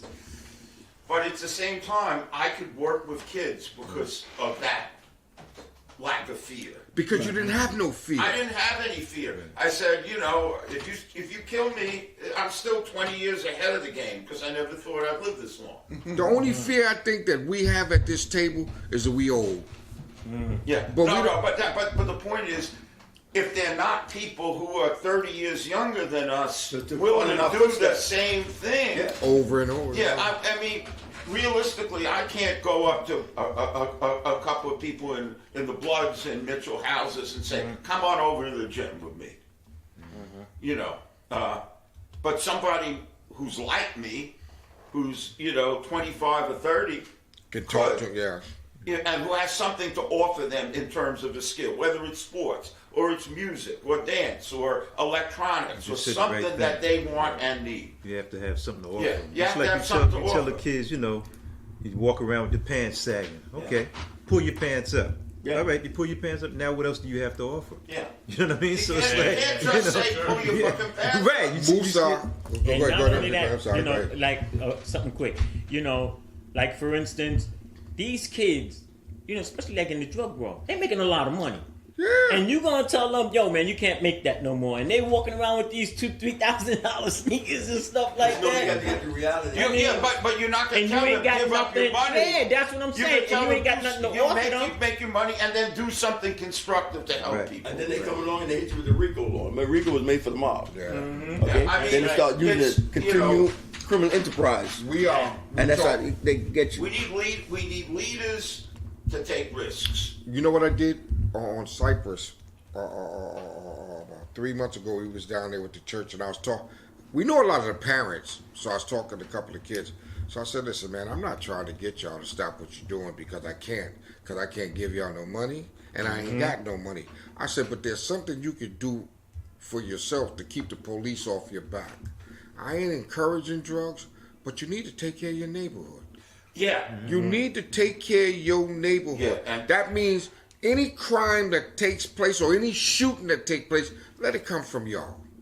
Don't let it come from the outside. And y'all ain't gonna shoot and commit crime because it'll bring the police in. And that's the mind frame that I talk to the kids now. I mean, don't get me wrong. I don't want them selling drugs because I know I've been been to jail for drugs. It's a one-way ticket to jail or to death. But if you got to come at them in a way to where they can take responsibility. Yeah, well, that's what. When I wasn't telling the drug dealers not to sell drugs. Who the fuck am I to tell you what your life is? Yeah, I can't pay you. I can't pay you. But we're all better if we have a safe zone in our neighborhood where everybody can come on Saturday from 12 to 6 and everybody feels safe. There you go. And if somebody gets something stolen, they're going to get it back. Yeah. and where everybody feels safe here for 6 hours. Yeah. And everybody bought, well, not everybody. There were times people said, I'm waiting outside with you with my knife, you know, but then I had a whole crew of people taking me outside. Yeah. You know, because people wanted this. The drug dealers wanted this. You know, but A lot of them sometimes you're looking for a way out. Yeah. They're looking for a way and you know, so Yeah, they- I always believe it can be done, but it requires people who have no fear and have enough love for these kids to know that there's not that big a difference between us. It can be done. It can be done. And it will be done. But it means training leaders again, because we were forced to be leaders. Yeah. Because of the times. But you got to just. I mean that the times They- made us. They broke us. Some of us broke. You know, in the middle. You know, and that's understandable. We got to teach when me and you, we got to teach the kids in them to not be us, but to think like us. What advantage is it? We can't stop you from doing. See, first, our own enemy is going to be the people that see us teaching with the kids, because the police ain't going to understand it, the politicians ain't going to understand it. But I'm teaching them to try to stop the violence. Yeah, I can't stop them from selling drugs. No, but you're why right. can't I do it the alternative But way? that's the whole point. You can teach them how to be a community-centered person, taking care of your needs. Mm-hmm. But let's do it in a way that builds the community. And when you protect your community, Which is what I grew up in a mob mafia neighborhood. People took care of the neighborhood. Mm-hmm. You know, I had hitmen in my side of the family. You know, my grandfather was a strong arm man for the unions. You know, but you know, it was a safe. It was safe in the sense that There you people go. were not being shot randomly. Right. And We were fighting all the time. You know? but you fought amongst yourself, or you fought about who owed you. Yeah. Okay, but the thing about it is, we get these kids in a room, even you and me, we can talk to them straight in ways that no one ever talked to them before. Mm-hmm. And I'll give you an example. Okay, Alan Jones and I, we did a book tour for The Rat That Got Away. Alan is 6'7", you know, and you know, from Patterson. Patterson speaks for itself. Mm-hmm. Even in those days, Patterson spoke. You're from Patterson, respect. Okay, so we go into this alternative for incarceration program in Brooklyn, and the teachers, the guards, they can't control the kids. Alan and I walk there. We start fucking cursing them out. Pay, fucking attention. You might learn something, motherfuckers. You know. Like Scared Straight. Yeah, well, who the hell are these people? Right. This crazy white guy and the 6'7", you know. But they started listening because I talk to them the way they because the language they understand. it was fun. Speaking their It language. was like all of a sudden, well, what's going on here? We're like in a movie. We made it like being in a movie. You brought it down to their And language. now there were some kids who wrote us off, but that was the minority. Yeah. You know, because we got the theater got their attention and got to their curiosity. So the thing is getting these kids, you know, you guys could do this, but you need some younger people along too. Right. You know, who are a little closer to their age, who know their world. Because, and their world is a lot shaped by social media and all that shit, which I don't know that. And that I can't connect to.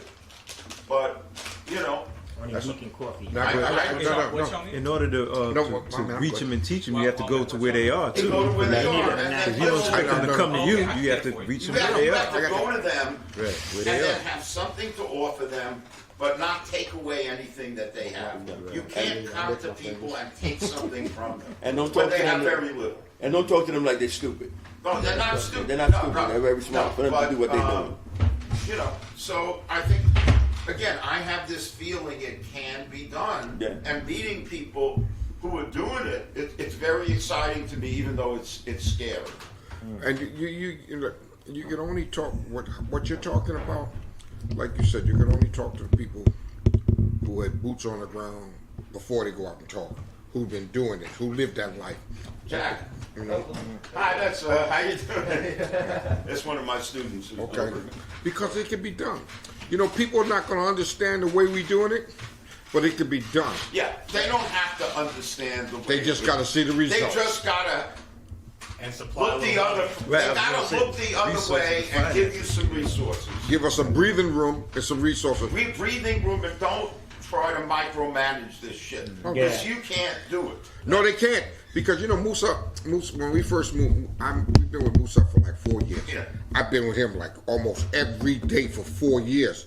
He's been, I'm not going to say train us, but we've been working together.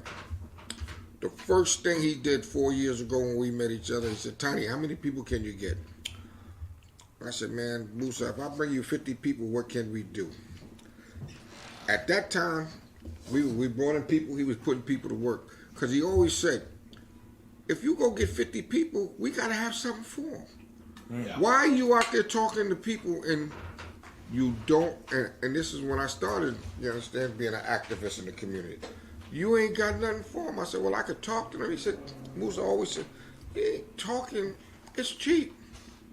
After you talk to them and you get one person to listen to them, you going to take them home? I said, hell no, I ain't got no home. Then what are you going to do for him? If he's a kid, you got to have some programs or a stipend or something for him. Yeah. Because if kids ain't kids, I'm gonna be off a little script and go off script. Today, when you see these politicians out there, these politicians are paying people to come out there, which is something that's been done for years, but I never seen it. Yeah. But I just learned. When you see these politicians out there, unless they work in that community center or they got the center behind them, they got these kids out there, or adults, they're being paid. They ain't even got nobody. So how do you expect me to go out here and fight to save a child's life and he believe me? Yo, Tiny, I'm with you. Tiny, I believe in you. I'm with you. But I ain't got nowhere to take them or nothing to give them. We need the resources. Yeah. And like you said, my way may not be conventional. Our way may not be conventional. But give me something so that when I do act conventional, I have something to give. Yeah, no, absolutely. Yeah. And that's what we're fighting today. We're fighting a system that can't even help itself. Yeah, no, you're 100% right, man. And they want to blame everybody else for their problems. At Fordham, they think of me as a freak, but they leave me alone but they don't. Nobody tries to, at the institution, build on what I've been able to do. Because they can't. Yeah. Because there's a system behind what you do. You and I can sit here and talk about public safety all day, but I got a system in place. Yeah. You can do it, but can you understand, put the system that's in my head in place, you know, because, you know, everybody's trying to steal everybody's ideas and everything. Cure violence. I don't want to be a part of the cure violence program. I don't. I want to be a part of public safety.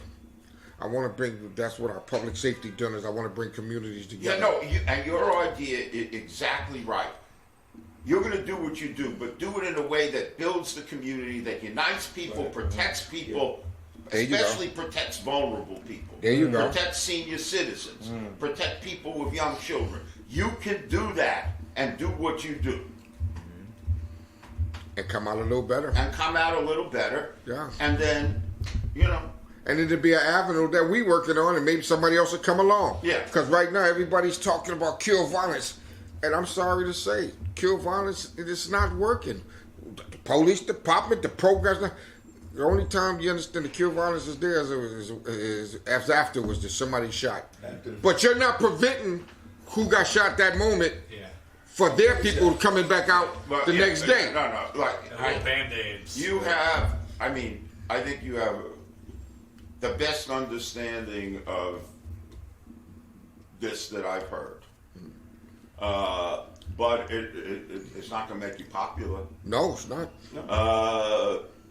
But then again, you know, Not until we get somebody to. popularity is overrated. We need somebody to invest in us. That's the only popularity that I need, because you understand, there's a whole lot of good things out Well, here. But one thing, you know, set up ways that people can donate. we got all that in place. Yeah, We set can put that in in and let me know, because you know, there. You talk to Brother David because he got that in place right now. Directions.org. I mean, Okay. I've been blasting that all over the Okay, place. newdirections.org Right. and ways to donate. Ways to to it. donate, So send me the links. You know, you got my email. Okay. And Wouldn't it be beautiful if the $760 billion they spend in a day, if they was just to give just a fraction of that Yeah. money back into the community? Right. Well, What can we do? it's like just what happened. Congress in 2 seconds passed the $760 billion defense bill, Yep. but they couldn't even do any aspect of the massive spending bill that would actually help most working. That's families. right. You know, That's right. They got Or money kill for the bombs, bill. but not for food. Money for prisons. That's right. Money for Money for prisons. prisons and Money stuff for like that. courthouses. They just Yep. built a new One courthouse good in thing they Trenton, did, New though, The Jersey. debt they could have So, relieved the student debt. Uh-huh. You know what I'm saying? Absolutely. Man, yeah, no. the I system mean, is rigged. you know, send me the stuff, and keep letting me know about your events. And and I'll try to gradually bring people in who might have some resources. Look, it ain't an easy sell because even my friends, most of them are not as crazy as I am. But isn't it ironic how now they have a big thing about guns and violence and gangs? So is history repeating itself? The heroin epidemic is coming back. Uh-huh. Everything is coming back full force. Yeah, I look.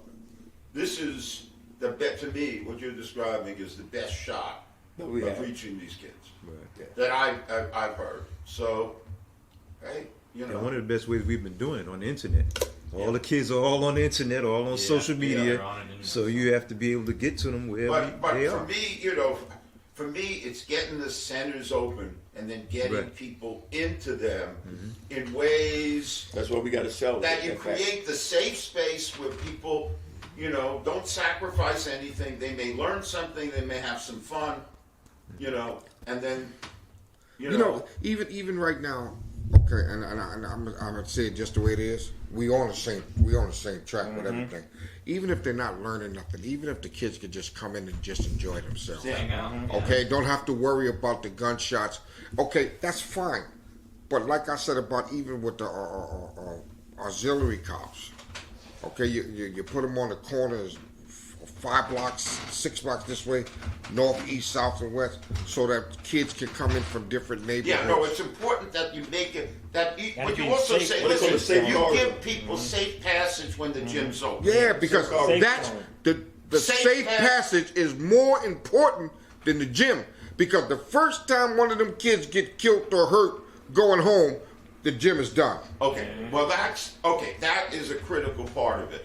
And that's the way you've got to convince the people in the crews you need to have safe passage to make it That's ain't when you gonna talk to the nobody's students. gonna lose any money here.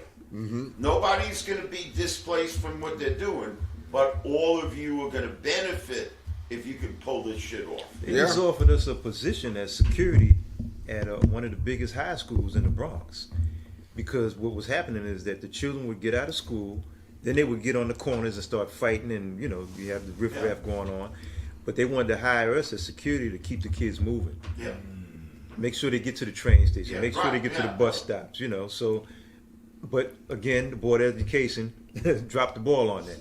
We were there. We were in there. They was going to pay us a nice fee and everything to do security. Black Spades But then Security they got Services. right. Wow. But then they got back to the board and they said, "Nah, we're not going to have this." This is the John F. Kennedy. Well, it used to be called John F. Kennedy I High know School. Kennedy. And now they Yeah, have right. these charter schools in there. They have like 6 or 7 schools Oh, into yeah, one all school. that stuff, all the- So they got a whole lot going on. Just like we were saying before about these different communities coming in, not getting along. Well, no, you know. I brought Benji Melendez into Stevenson because they divided into 5 schools, and in addition to the gangs, the schools were fighting. Right. Yeah. right. Yeah, And that's like what's going on. Truman. Yeah, Like yeah. Truman. Evander. Evander, All Truman. of the all schools this that stuff. they broke I up mean, like that, yeah. So there's all of this is right on the money.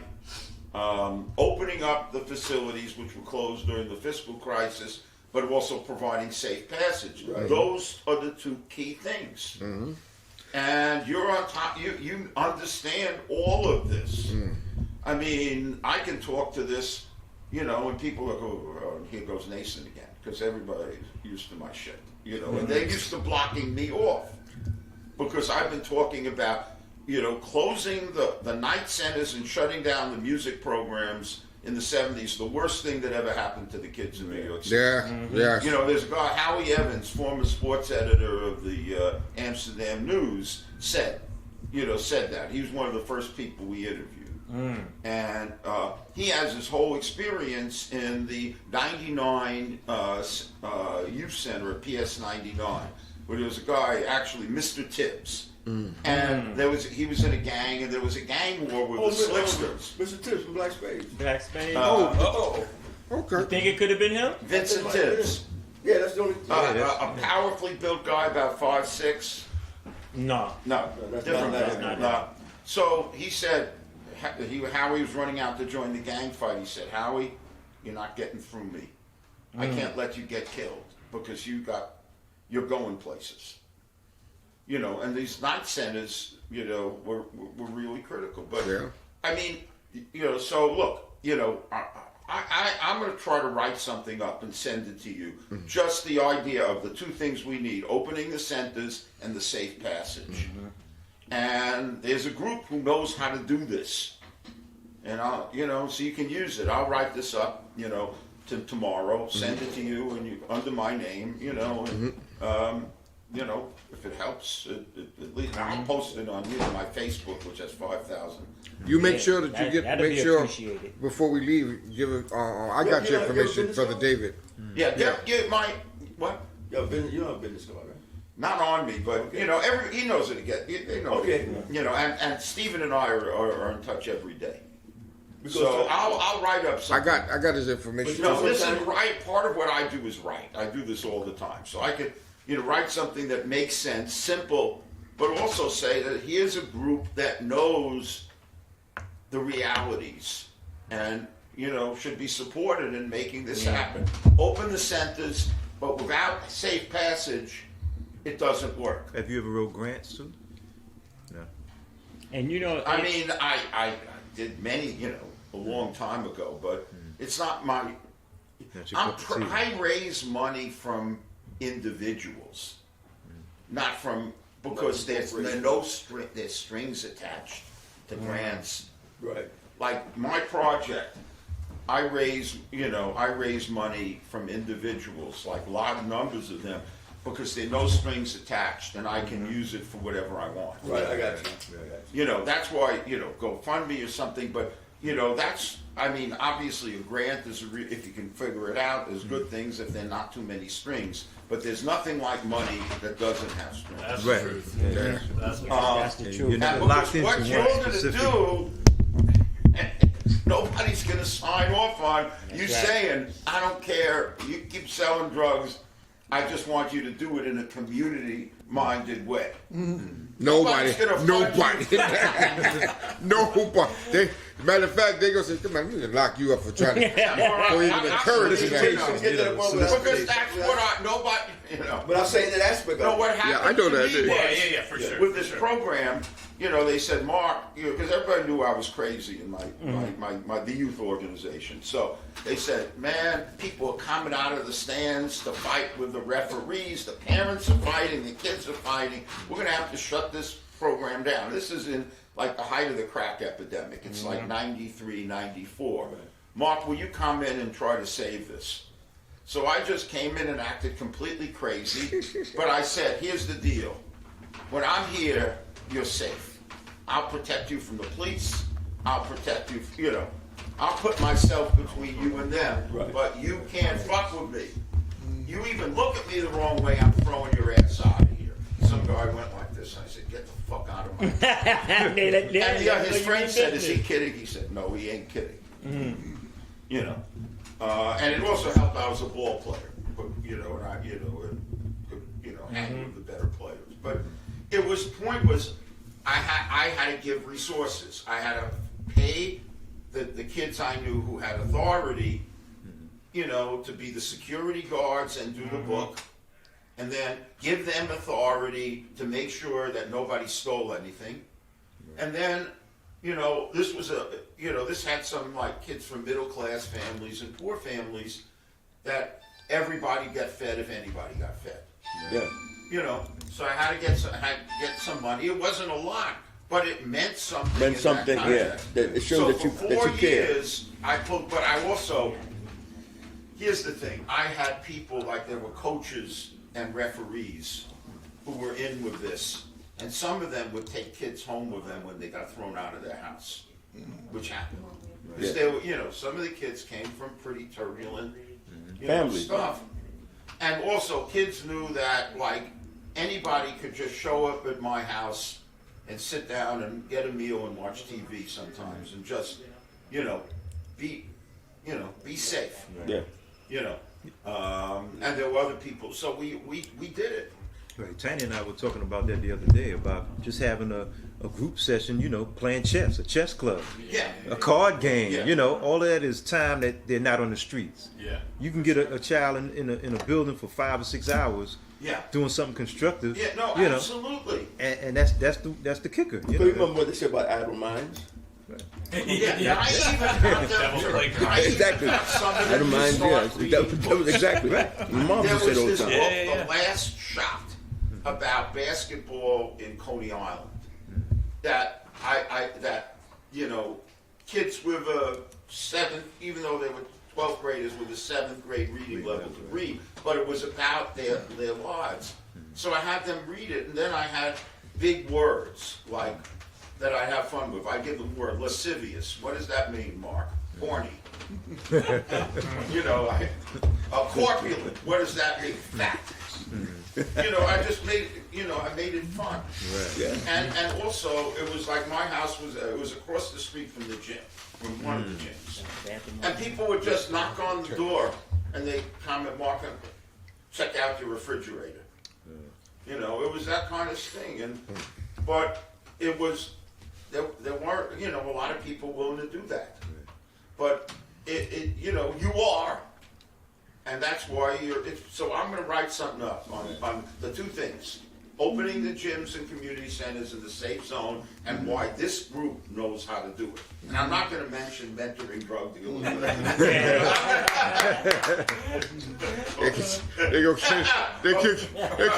to be a community-minded drug dealer. You know, really, we were doing that in the beginning because I tell people all the time, I grew up in a very dysfunctional family. Yeah.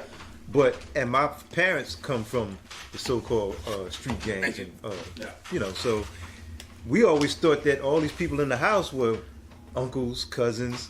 Come to find out, we weren't even related. That's the kind of structure we had because everybody knew to come to that house because that was a safe haven. Yeah. Whether you were drinking, smoking, playing cards, or whatever, you were safe and we were cool. You know, we have to get back to that kind of thinking. Yeah, you but know? you know, again, we had that crucible of the 60s that, you know, that's created defined your us, yeah. organization. Right. But you know what? Something I'm gonna tell you between what both of you guys just said, and it's funny because my mother, before she passed away, 80,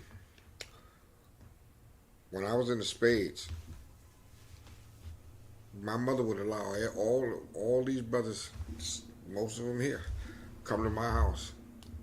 My mother was in touch with all the Spades that lived in Manhattan, Queens. They would call my mother because they knew that their children was in the Bronx. So what my mother did, and I'm telling you, it was funny because we lived right there in Mount Haven, right there on Alexander Avenue. Yeah. My mother would open the house up every night and cook food for about 20 spades, 30 spades. And you know what, though? What my mother told me after a while, she said, not only did I do it for you because I didn't want you to leave the house, she said I did it for the rest of them so when their mother called me, I could tell them where their child was. And when people wasn't going home for 2 or 3 days, they would call my mother. My mother was the calling point to let other mothers know where their children was. My mother had all their numbers. And there was times she called me and said, listen, your son, my son, everybody else in jail. But there was 2 times she had to call people and tell them that their son just got shot. Yeah. She didn't tell them they was dead. She told them they got shot. And, you know, so when you say that, like open the door, even up on Gun Hill Road, when we went up on Gun Hill Road with the Spades up there, they was connected.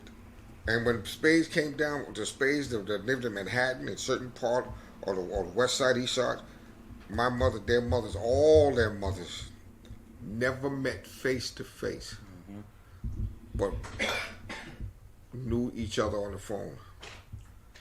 Never met face to face. My mother never met half their parents, but they had my mother's number because they knew that where we was in Patterson and Mount Haven, and then they used to always tell him, we going over, we be in Mount Haven. They knew Tiny, and then that's how my mother became known to at least 30, 40 different moms in the space. My mother, I got a similar story to that too. Like with my mother, my brothers one time asked her, what is it with wow, man, you let this guy play hooky and bring his friends up here in this house, what's going on with that? Why is you letting him do that? And she told him straight up, well, I let him do that because I know where they're at. Yeah. I know where they at. They're not getting in trouble. I'm feeding them. You know what I'm saying? And I know they ain't getting in no trouble. They ain't getting hurt or hurting nobody. When they're and that's what my mother told my brothers. And the precinct, and this is the last thing to say, and the precinct would call they call me Tiny, Miss Tiny, have Tiny or have so-and-so come. Because they knew they couldn't catch us or whatever, but they knew she knew everything about us. Have so-and-so come to the precinct. We don't want to come out and pick them up. And we go to the precinct. My mother would go to the precinct. But this is the kind of thing, I call this cultural capital. You all have the cultural capital to deal realistically with what's out there. And ain't nobody else does. So, it's not conventional, but conventional doesn't work. Hasn't gotten us anywhere. So, I'll write this thing up for you, just, where I am. I mean, I'm 75 years old. I can't run a gym anymore. I can't touch the rim anymore. I don't think so. Although I can still throw a football further than almost all my students. But, give me your number again. Okay, 917